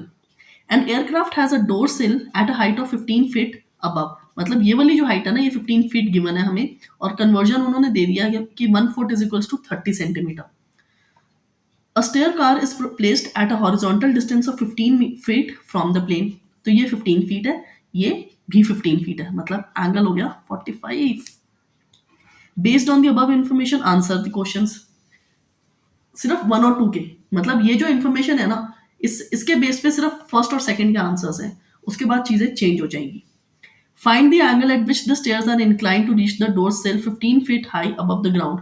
ये मैंने ओरली बता दिया, ये 15 है, ये 15 है, कन्वर्जन की जरूरत नहीं है. Now since they both are same, it becomes an isosceles, and isosceles का मतलब 45 डिग्री. तो मैं यहाँ पे आंसर सीधा लिख रही हूँ 45 degree, sorry not over here but here, 45 degree. ठीक है. Find the length of the stairs use to reach the door sill. Length of the stairs यानी हाइपोटेन्यूज निकालना है. हाइपोटेन्यूज निकालने के लिए हम यहाँ पे क्या करेंगे? We are going to use tan 45. आप चाहो तो पाइथागोरस भी लगा सकते हो, देखो यहाँ पे. Okay, but I am going to use tan 45. That, sorry, hypotenuse निकालना है ना, तो tan 45 नहीं यूज होगा, यहाँ पे यूज होगा या तो cos 45 या फिर sin 45. sin 45 is equals to hypotenuse 15 over h. अब sin 45 की वैल्यू 1/√2, 15 ओवर h, तो h comes out to be 15√2 feet. ये फीट है। उन्होंने नहीं कहा हमें कि हमें आंसर सेंटीमीटर में देना है, मीटर में देना है, फलाने फलाने में देना है, but I am going to use feet. उन्होंने कहा है, फीट में ही छोड़ दिया। They did not ask for anything and neither they provided us the value of root 2, so we can comfortably leave this answer. Because if you focus in the next part, मुझे नजर आया यहाँ पे root 3 चमकता हुआ, तो root 2 अगर given होता तो हम उसको सॉल्व करते। I am not going to do it. Time waste नहीं करना कहीं पे, this is what I mean indirectly. Okay, third question. If the 20 feet long stairs are inclined at an angle of 60 degree to reach the door sill, then find the height of the door sill above the ground. मतलब perpendicular निकालना है। देखो ये छोटी सी figure हमारी ये रही, 20 feet long stairs. If it is an inclined at an angle of 60 degree, हमें ये निकालना है। तो अब यहाँ पे फिर से साइन लगेगा, sine 60 equals 20 over h। Sine 60 की वैल्यू √3/2 equals 20 by h, तो h comes out to be 40 by √3। ये अब 40 by 3 इंटू √3, पहले तो 39.3 इंटू √3 दैट इज इंटू 1.732, और छोटे नंबर नहीं दे सकते थे। ओके, सो 1732393, ये मल्टीप्लीकेशन करनी है। Let's do that. 6 9 1 2 5, अब 9 से करना है। 6 8 1 8 2 63 5 6 15, फिर से 3 से है तो 5196 आएगा।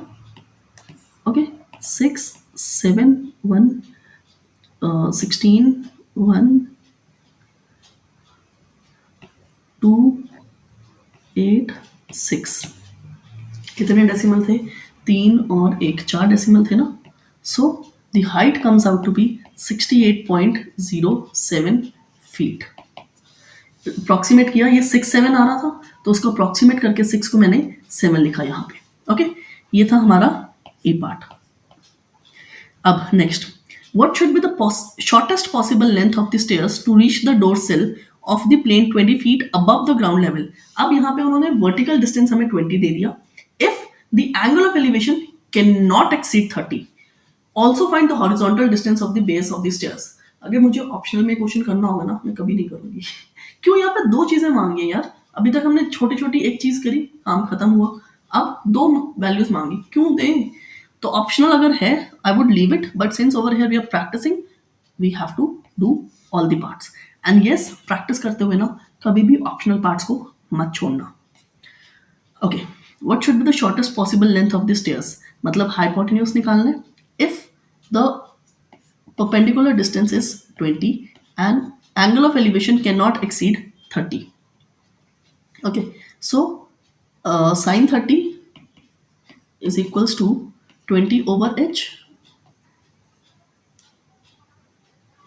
एक second, if the 20 feet long stairs are inclined at an angle of 60 degree, पिछला पार्ट गलत हो गया। देखो यहाँ पे क्या कहा था, 20 feet long stairs, मतलब वो हाइपोटेन्यूज थी, 20 नीचे आना था। ब्लंडर किया ना, ये मैंने कब रियलाइज किया? ये अभी लिखते हुए, जबकि फिगर में ठीक बनाया है, कैलकुलेशन भी बेकार, सब वेस्ट हो गया। Sine 60 is equals to h/20। Sine 60 की वैल्यू √3/2 इंटू 20 इक्वल्स h। अरे कितना ईजी तो था, तो 1.732 इंटू 10 इक्वल्स h। ये आया 17.32 feet equals hypotenuse, that is the length of the stairs. Okay, सब बेकार हुआ ये, fine, but good. Before doing the next part we realise, मैंने इसलिए रियलाइज किया कि यहाँ पे भी हाइपोटेन्यूज निकाल रहे हैं, वहाँ पे भी हाइपोटेन्यूज, जबकि यहाँ पे हमें लेंथ ऑफ द स्टेयर्स निकालनी थी, वहाँ पे हमें परपेंडिकुलर डिस्टेंस निकालना था, and that is what actually made me realise. Now sine 30 is half 20 over h, तो h इज इक्वल्स टू 40, ये आ गया। दैट इज, अगर हमारा एंगल 30 डिग्री है, then the minimum length of the stairs is 40 feet. Now they are saying also find the horizontal distance of the base of the stair car from the plane. तो मतलब अगर ये x है, तो now I'm going to use cos 30 equals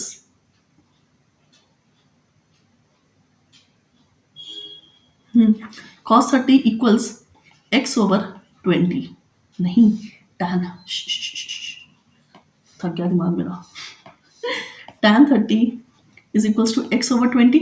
fine, tan 30 की value 1/√3 x over 20, तो 20 over √3 into √3 into √3 equals x।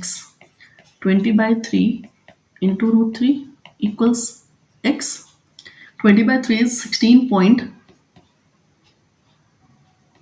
6.67 into 1.732. Did they ask us to convert? Though they haven't, but अब a part में given है तो let's do that. So 1732 667 14 1 2 2 1 5 12. Then we get 12 1 9 1 3 4 10 1 0 3 9 2 4 4 3 12 1 15 1 5 1 1। कितने decimals हैं? 1 2 3 4 5 1 2 3 4 5। Okay, so the distance comes out to be 11.55 feet. That is, the distance of the stair car from the plane vertically down is 11.55 feet when the height of the plane is 20 feet. तो ये थी हमारी ये case study, right? Now let's start with the next one. Okay, again this is from the March paper. इसका मतलब सारी case studies I हैं मार्च में। अभी इस साल जो आई थी वो केस स्टडीज आई थी सारी। And if you see every set has got a different case study, but yes हमने देखा कि पहले हमारे पास था सेट 1, इसमें आई केस स्टडी, फिर सेट 5 इसमें आई, एंड सेट 6 इसके अंदर आई। मतलब बीच में 3 और 4 में नहीं आई होगी probably. That is why I did not include it over here. Okay, now let's read the question. A statue of unity situated in Gujarat is the world's tallest statue, we know that, which stands over 58 meter high base. यानी ये high base 58 meter है. A part of the project, a student constructed an inclinometer and wishes to find the height of this unity of statue using this. Situation 1. The angle of elevation of the top of the statue from a place A. ये place A है, तो यहाँ से it is which is 80√3 away from the base of the statue is found to be 60 degree. देखो basically ये कहा गया उन्होंने कि which is 80√3 away, ये horizontal distance है, and the angle found to be 60 degree. ठीक, the angle of elevation, अब situation B भी पढ़ते हैं साथ ही। ये situation A लिख लेते हैं यहाँ पे, situation 1. Okay, then they are saying the angle of elevation of the top of the statue from place B. अब वो ऊपर चढ़ा हुआ है ऑलरेडी, जो नीचे 58 मीटर का हाई बेस था, अब वो उसके ऊपर चढ़ा हुआ है, तो वहां से which is 40 metre above the ground is found to be 30। चलो 40 का है, ऊपर उन्होंने कुछ और बोला, 58 बोला था। Okay, and the entire height of the statue including the base is found to be 240 metre. Okay fine, represent one situation with the help of a diagram. This is a part. अच्छा ये तो हो भी गया हमारा, बल्ले बल्ले। नहीं कुछ में ये रहा। अब यहाँ पे क्या है, देखो ये पॉइंट ए है, उन्होंने कहा कि डिस्टेंस इतना है, तो स्टैचू का टॉप ये रहा, and let this point be B. तो 80√3 away from the base of the statue is found to be 60 degree. Okay, second part. अब सेकेंड पार्ट में देखो, फिर से रीड करो। The angle of elevation of the top of the statue from place B which is 40 metre above the ground level. ये 40 metre है, इसको उधर ही बना लेते हैं यार, इधर बनाते हैं। Okay, which is 40 metre above the ground level is found to be कितना, 30 degree, and the entire height of the statue including the base is found to be 240 metre. ये चीज दी है उन्होंने हमें। ठीक, ये तो फर्स्ट पार्ट भी हो गया, सेकेंड पार्ट भी हो गया। अब third part, calculate the height of the statue. Situation 1 की बात हो रही है। Calculate the height of the statue in excluding the base and also find the height including the base with the help of situation 1। Situation 1 की बात हो रही है। अब जब सिचुएशन 1 की बात हो रही है ना, तो which stands over 58 metre height की बात करेंगे हम। Let's do that on the next page.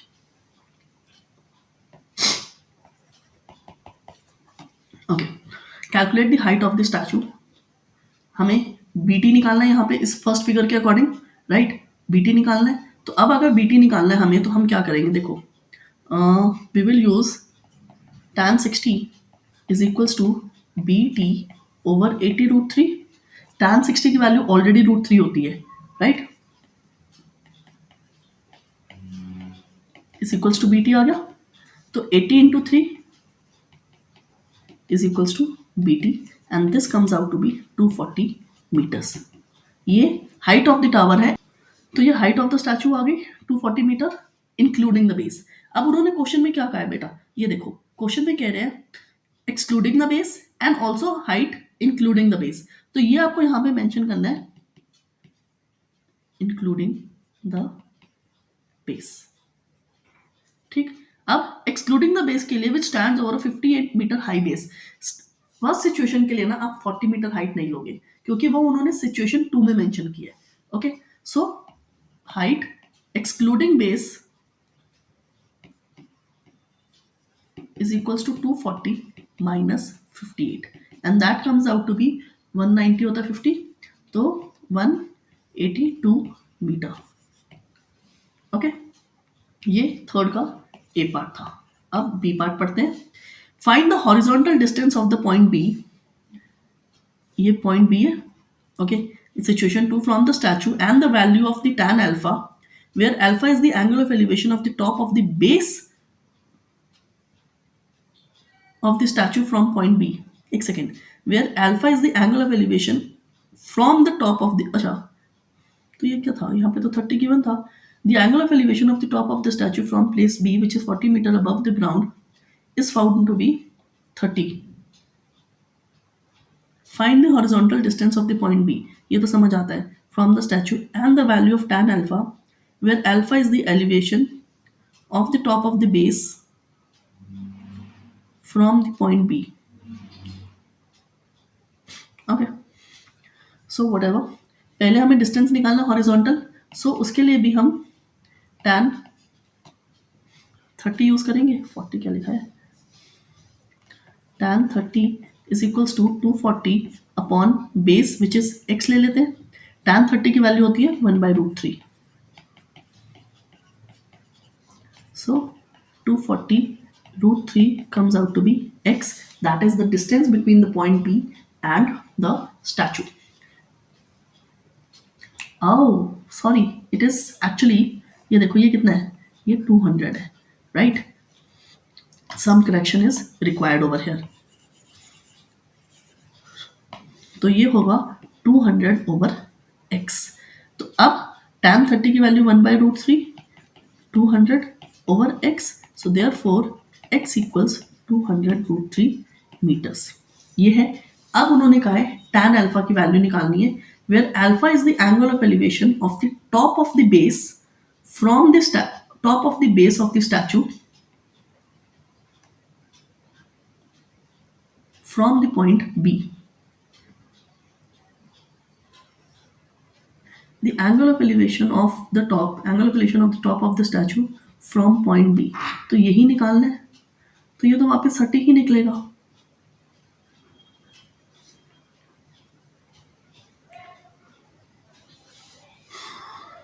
Seems something is wrong over here for sure in this question, क्योंकि उन्होंने कहा है, देखो एंगल तो उन्होंने दिया हुआ था हमें, और यहाँ पे कह रहे हैं फिर से where alpha is the angle of elevation of the top of the base of the statue from the point B। point B है angle of elevation of the top of the base of the statue, something is different, but anyways we are done with this case study, right? Now let's move on with the next one। अब ये है अभी जो मार्च में paper हुए थे ना, उसके कंपार्टमेंट के पेपर का question. Okay, and again this is a case study. The international kite festival takes place every year on 14 January। The main attractions of the festival include national, international kite flyers parade, kite flying, traditional stalls, etc. On this day, few kite flyers had assembled at a point O on the ground. The position of 3 kites A, B, C was such that A, B are of the same vertical height 40 given है. The angle of elevation of A, B, C from O were 60, 45 and 30. 60, 45 and 30 respectively. A vertical tower SD, has been erected at a point S and a camera is set at the top of the tower for photography. ठीक है.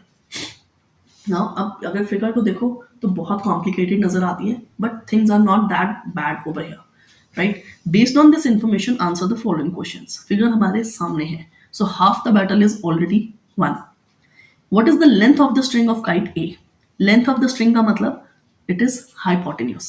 Okay, A यानी हम इस triangle में focus करेंगे. Let's now starting with the first triangle OAP. अब यहाँ पे हम एंगल का नाम भी लिखेंगे प्रॉपरली. इन ट्रायंगल OAP उन्होंने हमें मांगा है length of the string. Length of the string का मतलब हाइपोटेन्यूज. ओके, सो अब यहाँ पे हम यूज करेंगे, वी हैव द वर्टिकल मतलब परपेंडिकुलर है, सो sin 60 is equals to 40 over OA. sin 60 की वैल्यू √3/2.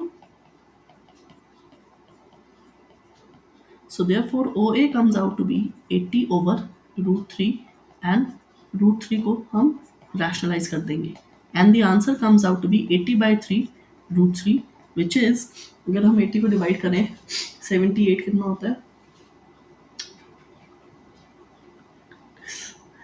26, हाँ 26.67 metres √3.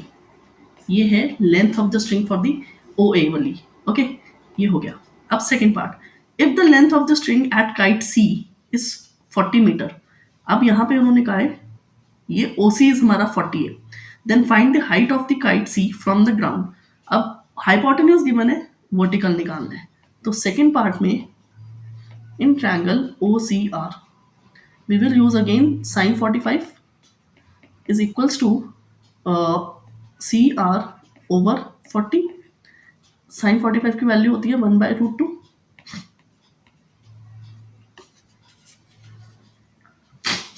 is equals to CR over 40. तो 40/√2 into √2 upon √2 is equals to CR. तो 20√2 आ गया रैशनलाइज करने के बाद. This is the height of the kite. Okay, second part done. Third part, what is the horizontal distance between the kites A and B? ये horizontal distance, ये horizontal distance. बड़ा अच्छा तरीका पूछने का कि ये भी निकालो वो भी निकालो और फिर सब्ट्रैक्ट करो. Okay, let's do that. इसका A पार्ट पहले हमें निकालना है QP.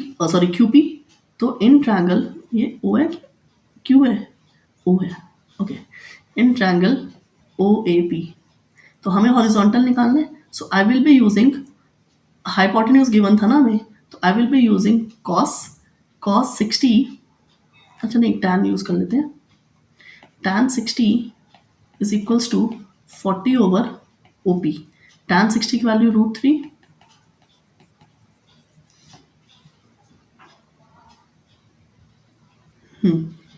तो OP is equals to 40 over √3 into √3 upon √3. This comes out to be 40/3 into √3. This comes out to be 39.3 √3 metre. ठीक, अब इसी तरह से इन ट्रायंगल OQB हॉरिजॉन्टल निकालना है. यहाँ पे भी आपके पास क्या था, OQB में हमारे पास क्या था, एक second, same vertical height of 40. तो ये वर्टिकल हाइट 40 है यहाँ पे. ओके,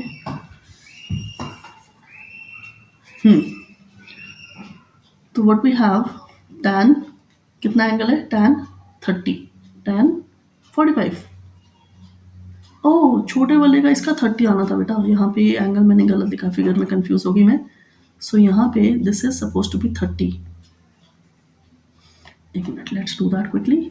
tan 30 की वैल्यू हाफ होती है, तो 20 मीटर इक्वल्स CR. ओके, ये यहीं पे खत्म हो गया. अच्छा, इसके अंदर आता है tan 45 इक्वल्स 40 over QO. तो 1 इक्वल्स 40 over QO, 40 इक्वल्स QO. अब डिफरेंस निकालना है. Difference is equals to 40 minus 13.3 √3 metre. ये आ गया हमारा difference between two horizontals, flight kite A and kite B का। ओके, ये A part done. B part क्या कहता है, if the angle of depression of the kite A is 30, मतलब यहाँ पे अगर ये एंगल 30 हो फ्रॉम द कैमरा, ओहो देखो ये होता है नुकसान आधा अधूरा पड़ने का। अब क्या कह रहे हैं, एंगल ऑफ डिप्रेशन, हाँ ये है, उन्होंने दिया ऑलरेडी हमें यहाँ पे 30 degree, and the distance between A and D is 60, find the height of the tower. अगर हम ये डिस्टेंस निकाल दें तो ये वाला ऐड करके total height of the tower मिल जाएगी। Fine, so let this point be X and let this point be Y. अब वो तो ए है, सॉरी, ओके, तो हमें बेसिकली ए एक्स निकालना है in triangle A X D. What do we have, tan कितना एंगल है, टैन 30, टैन नहीं जाएगा, देखो हाइपोटेन्यूज है, और हमें निकालना है ऑपोजिट। ऑपोजिट का मतलब परपेंडिकुलर, तो परपेंडिकुलर और हाइपोटेन्यूज होते हैं साइन में, so we need to use sine over here. Fine, sine 30 equals perpendicular is missing, that is A X over 60, 1/2 equals ax over 60. Let me just check that. Sine 30 perpendicular over hypotenuse, sine 60 is 1/2, so 30 comes out to be ax, and therefore height of the tower is equals to 30 plus ये कितना है 40, and therefore it is 70 meters. Question easy है, multiple right angle triangles form किए हुए, figure अगर consolidated देखो, combined figure देखो, question गंदा नजर आता है, बट छोटे छोटे ट्रायंगल्स को उन्होंने मांगा है, उन्होंने चीज़ों को क्लब नहीं किया बहुत ज़्यादा, and questions are easier. Right, now let's move on to the next. ये कब की केस स्टडी है, यहाँ पे नहीं मेंशन किया हुआ। Okay, due to a short circuit a fire has broken out in a new home complex, two buildings namely X and Y mainly been affected. Okay, ये x है, ये y है, अच्छा ये x y है। A ladder at a point O is fixed in front of the fire engine. The ladder inclined at an angle of 60 degree to the horizontal is leaning towards the wall of the terrace of the building Y. The foot of the ladder is kept fixed, and after some time it is made to lean against the terrace of the opposite building X at an angle of 45 degree with the ground. Both the buildings along the roof of foot of the ladder fixed at O are in a straight line. ठीक है, मैंने थोड़ा सा fast read किया because narrative ज्यादा था, information कम थी। Now based on this information answer the following questions. Find the length of the ladder, मतलब हाइपोटेन्यूज निकालना है, एक ही लैडर है, हमने लैडर वाला क्वेश्चन किया था एग्जाम्पलर का, एक ही लैडर है, हाइपोटेन्यूज सेम है, यहाँ पे हमें 12√3 गिवन है, ये 60 गिवन है, यानी यहाँ से हम निकाल सकते हैं। ओपन क्वेश्चन है, आप अपनी नॉलेज के हिसाब से, अपने दिमाग के हिसाब से सोचो कि कौन से ट्रायंगल से निकालना है, जिसमें इंफॉर्मेशन होगी उसी को तो यूज करोगे ना।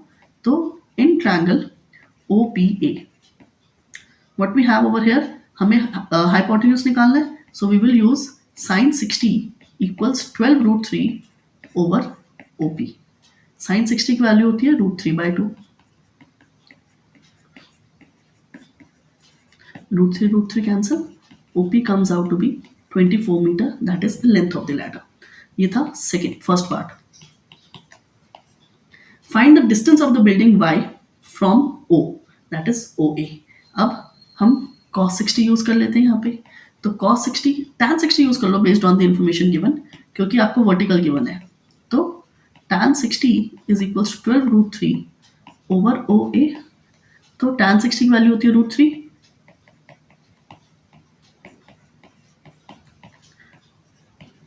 meter, horizontal distance is 12 meter। Now find the horizontal between the two buildings, दोनों बिल्डिंग्स के बीच में। अब ये भी तो 12√3 है ना, सेम है, ये 45, तो ये भी 12√3 आ गया, और ये हमारे पास आया 12, तो कितना डिस्टेंस हो गया, वो आ गया 12√3 plus 12 meter। Okay, now fourth, find the height of the building X। यार height of the building तो पहले ही हमने यूज कर लिया, it is going to be same over here, therefore एक सेकेंड, हमें और तो कुछ नहीं गिवन था यहाँ पे, हाँ, the height of the building is already same, that is 12√3। so बहुत easy case study थी, I mean जरा सा काम किया है, ठीक है। थोड़ा सा जब आप पेपर में लिखोगे थोड़ा सा ज़्यादा लिखोगे, मैंने एक्सप्लेन करते हुए थोड़ा शॉर्टकट मारा है। The reason being things are so repetitive since we are doing this video and that is why I did this in a little short manner. Now next question. A drone was used to facilitate movement of an ambulance on the state highway to a point P on the ground where there was an accident. Accident, drone, ambulance. The ambulance was traveling at a speed of 60 kilometers per hour. The drone stopped at a point Q, 100 meter vertically above the point P. The angle of depression of the ambulance was found to be 30 degree at a particular instant. Based on this information, represent this with the help of a diagram. अब यहाँ पे देखो उन्होंने जो दिया एक photographic सी चीज दी है और हमें उसका एक प्रॉपर डायग्राम बनाना है। सो डायग्राम यहाँ पे बनाते हैं। Point P Q which is at a vertical 100 metre above and then there is ambulance और देन एट अ पॉइंट ये एंगल ऑफ डिप्रेशन 30 डिग्री है। एम्बुलेंस को हमने रिप्रेजेंट कर दिया पॉइंट ए से। ये फिगर बन गई as per the initial information given. Find the distance between the ambulance and the site of accident at a particular instant. अब यहाँ पे हमें ये डिस्टेंस निकालना है AP, ठीक है। अब AP डिस्टेंस निकालना है तो ये एंगल 30 डिग्री हो गया, तो AP निकालना है, इसका मतलब हमें tan यूज करना है। ये सेकेंड पार्ट है, तो tan 30 is equals to 100 over AP। tan 30 की वैल्यू 1/√3 इक्वल्स 100 ओवर AP। तो AP आ गया 100 इंटू √3 और इन्होंने हमें √3 की वैल्यू गिवन है which is 1.73 and therefore it comes out to be 173 metre. ठीक, ये हुए हमारे फर्स्ट और सेकेंड पार्ट। थर्ड पार्ट में कहते हैं find the time in seconds in which the angle of depression changes from 30 to 45। अब एंगल ऑफ डिप्रेशन अगर यहाँ पे हमारा सपोज करो ये चेंज हो गया, ये एंगल ऑफ डिप्रेशन हमारा 45 हो गया, तो वो कह रहा है कितने टाइम में हुआ, फाइंड द टाइम। हम ये डिस्टेंस निकालेंगे, ये डिस्टेंस हमारा आ गया था ऑलरेडी 173 और ये 45। अब इस चीज को अगर ये देखो, इसको हमने ले लिया point B, tan 45 is equals to 100 over P B. tan 45 की वैल्यू होती है 1, तो पी बी आ गया 100। तो कितना, अब ये जो find the time in which the angle of depression changes, तो टाइम निकालना है कि एंगल ऑफ डिप्रेशन कितनी देर में चेंज हुआ।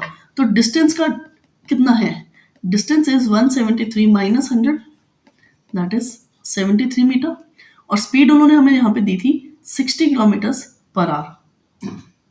हाँ, तो अब पहले तो 73 को अगर हम किलोमीटर्स में चेंज कर दें तो कितना आ जाता है 0.073 किलोमीटर्स। ठीक, टाइम कैसे निकलेगा, टाइम निकलेगा distance upon speed, so 0.073 divided by 60। अब ये हो गया, तो इसका मतलब we need to just calculate this and ये आवर्स में आ रहा है और उन्होंने कहा है सेकेंड्स में। ओके, तो सेकेंड्स में कहा है तो हम कन्वर्जन्स ये चेंज कर देते हैं वापस। स्पीड हमें गिवन थी 60 किलोमीटर्स पर आवर, तो 60 into 1000 upon hour which is 60 into 60, ये कैंसिल हुआ। टाइम आ गया सेकेंड्स में, ये 0, 100 बाई यानी 50/3। अब टाइम कैसे निकलता है, टाइम निकलता है distance upon speed, so 73 upon 50 upon 3, that mean 73 into 3 upon 50 which is 9219 upon 50। So इसको डिवाइड करेंगे आप and what do we get, we get 4 3 4 8, तो 4.38 सेकेंड्स। ओके, ये टाइम आ गया, ये ए पार्ट हो गया। अब B part, how long in seconds will the ambulance take to reach point P from T. T क्या है, टी कौन सा पॉइंट है, on the highway such that the angle of depression of the ambulance at T is 60 degrees from the above. अच्छा, अब एक नई figure बनाते हैं इस पार्ट के लिए। ये 100 है, ये एंगल 60 गिवन है, ये टी है, ये पी है, ये क्यू है। तो वो कह रहे हैं अब कितना टाइम लगेगा 60 से यहाँ तक आने में, यानी पहले हमें हॉरिजॉन्टल डिस्टेंस निकालना है। So tan 60 is equals to 100 upon P T. tan 60 की वैल्यू √3, 100 अपॉन पी टी, तो P T is equals to 100/√3 into √3/√3, ये आ गया 100√3/3। This is the distance. Time हमने ऑलरेडी स्पीड हमने ऑलरेडी कैलकुलेट कर दी थी, which is 50/3 in metres per second. तो अब टाइम कैसे आ जाएगा फिर से, डिस्टेंस दैट इज 100√3/3 ये कैंसल हुआ। सो ये 2 answer is 2√3 seconds which is 2 into, उन्होंने क्वेश्चन में कहा है कुछ नहीं, कहा नहीं है, बट हम यूज कर लेंगे 1.73। So it comes out to be 641 which is 3.46 seconds. And question बहुत इजी था, यहाँ पे नॉर्मल से एक कंसेप्ट यूज करके एप्लीकेशन के और स्पीड के साथ हमने क्लब किया। Fine, moving on to the next one. Radio towers are used for transmitting a range of communication services, including radio and television. The tower will either act as an antenna itself or support one or more antennas on its structure. On a similar concept, a radio station tower was built in two sections A and B. Tower A is supported by wires from point O. Distance between the base of the tower and the point O is 36 meters. Figure में given है. From point O, the angle of elevation of the top of the section B is 30. And the angle of elevation of the top of the section A is 45. सब कुछ figure में clearly mentioned है. Based on this information, answer the following questions. Find the length of the wire from point O to the top of the section B. तो hypotenuse निकालना है. Find the distance AB, ये portion निकालना है. Find the area of triangle OPB. तो इसका मतलब ये भी निकालना है. Find the height of the section A from the base of the tower. मतलब ये complete length निकालनी है. सब कुछ निकाल लेते हैं, ठीक है. अब स्टार्ट करते हैं क्वेश्चन को। सबसे पहले उन्होंने मांगा length of the wire. Okay, तो ओबी निकालना है, तो छोटा वाले ट्रायंगल को यूज करेंगे इन ट्रायंगल ओपीबी। हाइपोटेन्यूज निकालना है, we have cos 30 equals 36/OB। cos 30 की वैल्यू होती है √3/2, 36/OB। So OB comes out to be 72/√3। Rationalise 72 को 3 से डिवाइड करेंगे and we get 24√3 as the height of the wire from length of the wire basically, ठीक है। ये first part था। अब सेकंड पार्ट मांगा उन्होंने डिस्टेंस AB। AB को निकालने के लिए देखो हमारे पास AB, हम डिस्टेंस अभी निकाल सकते हैं अगर हमारे पास पूरी लेंथ AP हो। तो उसके लिए हम बड़ा ट्रायंगल यूज करेंगे in triangle APO. We have 45, okay, तो tan 45 यूज करते हुए हमें मिलेगा AP/PO 1 equals AP/36, so 36 equals AP। अब ये पूरी लेंथ 36 आ गई। BP हमने अभी निकाला नहीं, BP भी निकालते हैं, क्वेश्चन बड़े आगे पीछे दिए हुए इस पार्ट में। नाउ इन वापस छोटा वाला ट्रायंगल वी हैव BPO,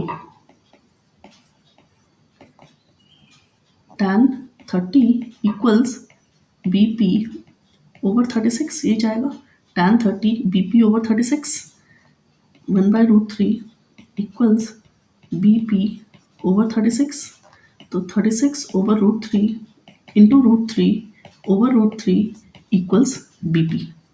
36 से 3 से डिवाइड हुआ, 12√3 आ गया हमारा BP। अब उन्होंने मांगा था AB। AB is equals to AP minus BP, that is वो कितना आया, AP आया 36 minus 12√3, this is the length of AB। ठीक, हमारे पास AB की लेंथ आ गई, ये आ गया area of triangle. Area of triangle OAB which is half into, OAB कौन सा है, बड़ा वाला है, तो हाफ इंटू नहीं OAB,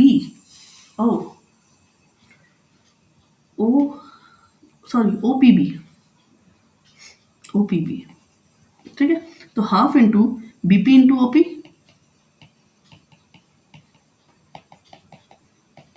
BP की लेंथ कितनी आई थी हमारी 12√3, OP की लेंथ हमें गिवन है 36, सो 18 इंटू 12, अब 18 12 6 1 3 18 विच इज 216 √3 मीटर स्क्वायर, ये एरिया आ गया। Find the height of the section A from the base of the tower, वो हमने ऑलरेडी निकाल लिया। So in this question also we are done with all the parts. छोटी सी case study थी बट बस कंसेप्ट उन्होंने टेस्ट किए हुए हैं। नाउ द नेक्स्ट, अब कितने लोग रह गए, 1 2 3। Gardisagar Lake is located in the city of Jaisalmer, district of Rajasthan, built by the king of Jaisalmer and rebuilt by Gatse Singh in 14th century. The lake has many chhatris. One of them is shown below. Oh, इसमें figure नहीं है। Observe the picture from the point A. Figure के बिना ये question नहीं होगा, so we will come back to this later. फिर से काइट फेस्टिवल का क्वेश्चन आया and this is from 22 set 2. Kite festival is celebrated in many countries at different times of the year. In India, every year 14th January is celebrated. On this day, many people visit India and participate in the festival by flying various kinds of kites. The picture is given below shows 3 kites flying together. A, B. अच्छा, इसके अंदर है 3 kites, लेकिन ये अलग है. The angle of elevation of 2 kites, point A and B, from the hands of a man, point C, are found to be 30 and 60. Taking AD as 50 and BE as 60, find. अब 2 parts हैं इसके अंदर। ये उस time का paper है जब हमारे पास कोविड के बाद, पैंडमिक के बाद चल रहा था कि आधे चैप्टर्स टर्म 1 में थे, आधे चैप्टर्स टर्म 2 में थे। ये उस टाइम का क्वेश्चन है और तब नई नई केस स्टडी स्टार्ट हुई थी। तो फर्स्ट पार्ट कह रहा है the length of the strings used for kites A and B. तो बेसिकली दोनों राइट एंगल ट्रायंगल्स का हाइपोटेन्यूज निकालना है। फिर उसके बाद कह रहे हैं the distance D between the 2 kites which is this distance. Okay, इसके लिए हम क्या करेंगे ये देखेंगे अभी। पहले हम फर्स्ट पार्ट करते हैं। ओके, पहले इन ट्रायंगल ADC हमें हाइपोटेन्यूज निकालना है। We will be using sin 30 equals AD over AC। sin 30 की value 1/2, AD is unknown, AC is 50, तो 25 आ गया हमारा AD। अब similarly in the other triangle BCE, यहाँ पे हमारे पास परपेंडिकुलर है, वही सेम चीज। अब sin 60 जाएगा, sin 60 is equals to 60 over BC। उल्टा कर दिया उसके अंदर, पहले वाले पार्ट के अंदर गलत कर दिया। यहाँ पे जाना था 1/2, AD की वैल्यू गिवन है ना 50, तो AC ये है, तो AC comes out to be 100। ठीक है, अब sin 60 की वैल्यू √3/2, 60 अपॉन BC। तो अब BC is equals to 120/√3 and rationalise तो सेम मोमेंट पे करेंगे, which is 40√3, that is the length. अब उन्होंने मांगा है ये हाइट BD, मतलब ये डिस्टेंस BD। देखो यहाँ पे अगर हम ये एक पैरेलल बना देते हैं, let it be point X। इसकी लेंथ डिस्टेंस कितना जाएगा, this is equals to D, जो हमने नहीं निकाला अभी, और ये 50 है, ये बचा हुआ 10 है।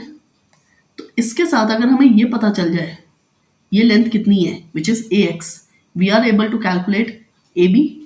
अब यहाँ पे ये काम करना है हमें सेकेंड पार्ट के लिए। बेसिकली अगर मैं यहीं पे इस ट्रायंगल यहीं पे कंटिन्यू करके ADC में CD की वैल्यू भी निकाल दूँ, सो वो कैसे निकलेगा, tan 30 is equals to 50 over CD, तो CD is equals to 50√3।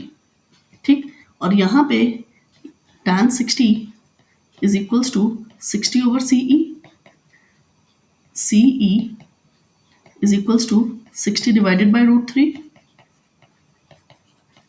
And this comes out to be 20√3। ठीक, तो टोटल लेंथ हमें नजर आ रही है 50√3। Now moving on, that means therefore AX is equals to DE equals 70√3।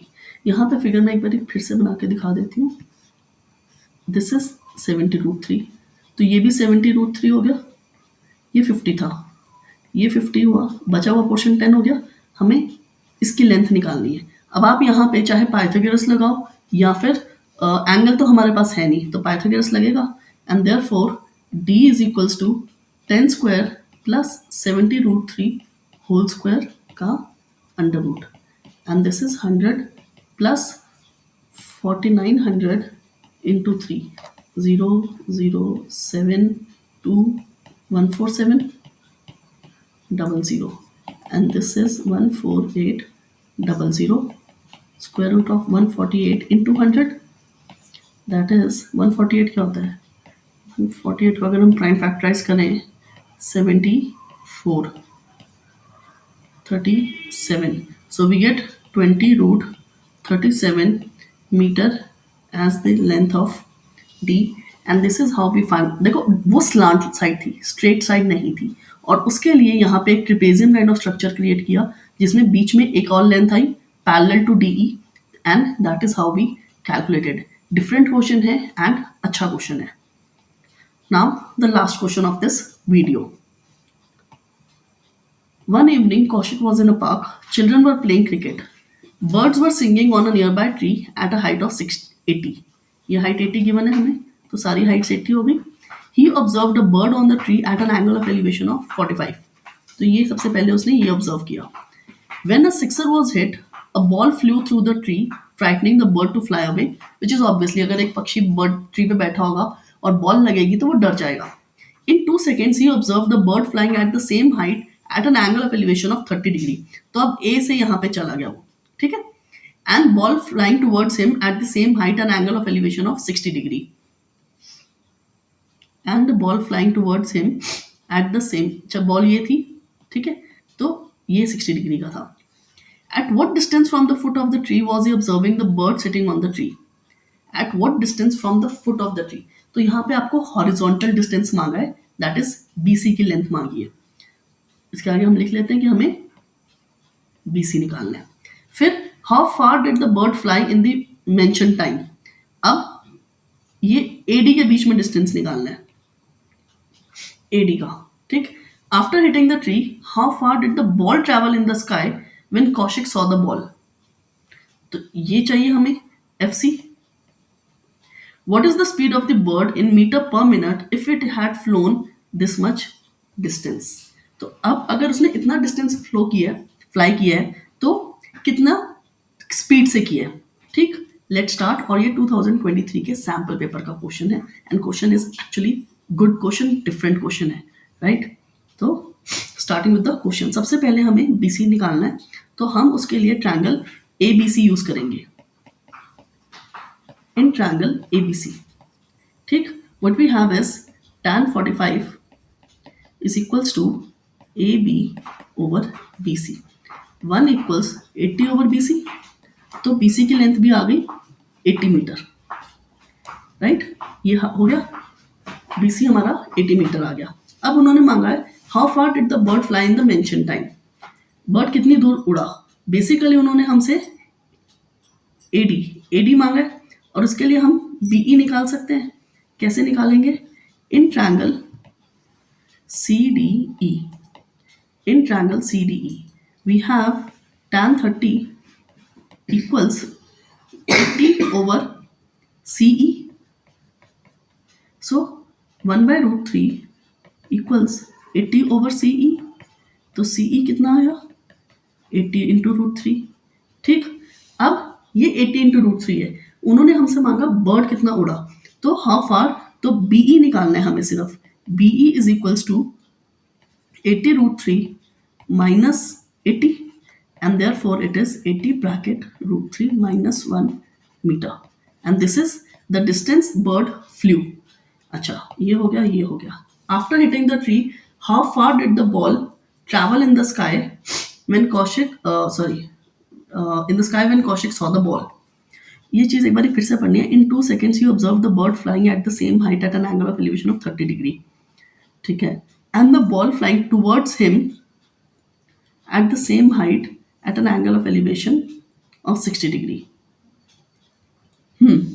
तो अब उन्होंने मांगा after hitting the tree how far did the ball travel in the sky. तो बेसिकली हमें FC निकालना है. Now in triangle CFG we have, नहीं tan नहीं यूज करेंगे, हमें हाइपोटेन्यूज निकालना है ना, so we will use sin 60 equals 80 over FC √3/2 is equals to 80 over FC. So therefore FC is equals to 160 √3 meter. ये आ गया हमारा ball का distance, right? Now they are saying what is the speed of the bird in meter per minute if it had flown this much distance. क्योंकि time उन्होंने हमें 2 seconds दिया है, तो अब स्पीड निकालनी है बस. ओके, लास्ट पार्ट, टाइम उन्होंने दिया 2 सेकेंड्स, डिस्टेंस उन्होंने दिया 20 ब्रैकेट √3 + 1 मीटर. तो स्पीड कैसे आ जाएगी, distance upon time,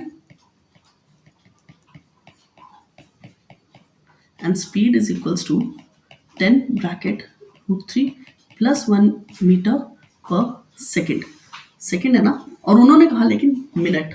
so what do we need to do, इस मिनट्स को सेकेंड्स को मिनट्स में कन्वर्ट करना था, and that means we had to we know, देखो होता क्या है हमारे पास यहाँ पे 60 seconds is 1 minute, so 2 seconds is 2/60 minutes, that is 1/30 minutes. तो यहाँ पे हम चेंज कर देते हैं अपना ये चीज़, so we will substitute 20 and यहाँ पे हो गया 1/30. That means we have 600 √3 + 1 minute metres per minute, and this is what we get. इस चीज़ का ध्यान रखना, क्वेश्चन में उन्होंने यहाँ पे कह दिया metre per minute, and that is why मैंने 2 सेकेंड्स का जो टाइम था ना उसको यहाँ पे हमने कन्वर्ट किया मिनट्स में, and we substituted time in minutes over here, and this is the final answer. तो इस वीडियो में हमने स्टार्टिंग से लेके सारे कंसेप्ट्स किए, उसके बाद एनसीईआरटी के एग्जाम्पल्स, क्वेश्चंस, एग्जाम्पलर के क्वेश्चन, एंड देन पीवाईक्यू में which was all case studies. So we did each and everything that is actually necessary and sufficient. आपके चाहे प्री बोर्ड की प्रिपरेशन हो चाहे बोर्ड्स की हो, इस चैप्टर को कंप्लीट करने के लिए for 4 marks this video is sufficient. So do revise through that and let me know if you have any doubts. Happy learning.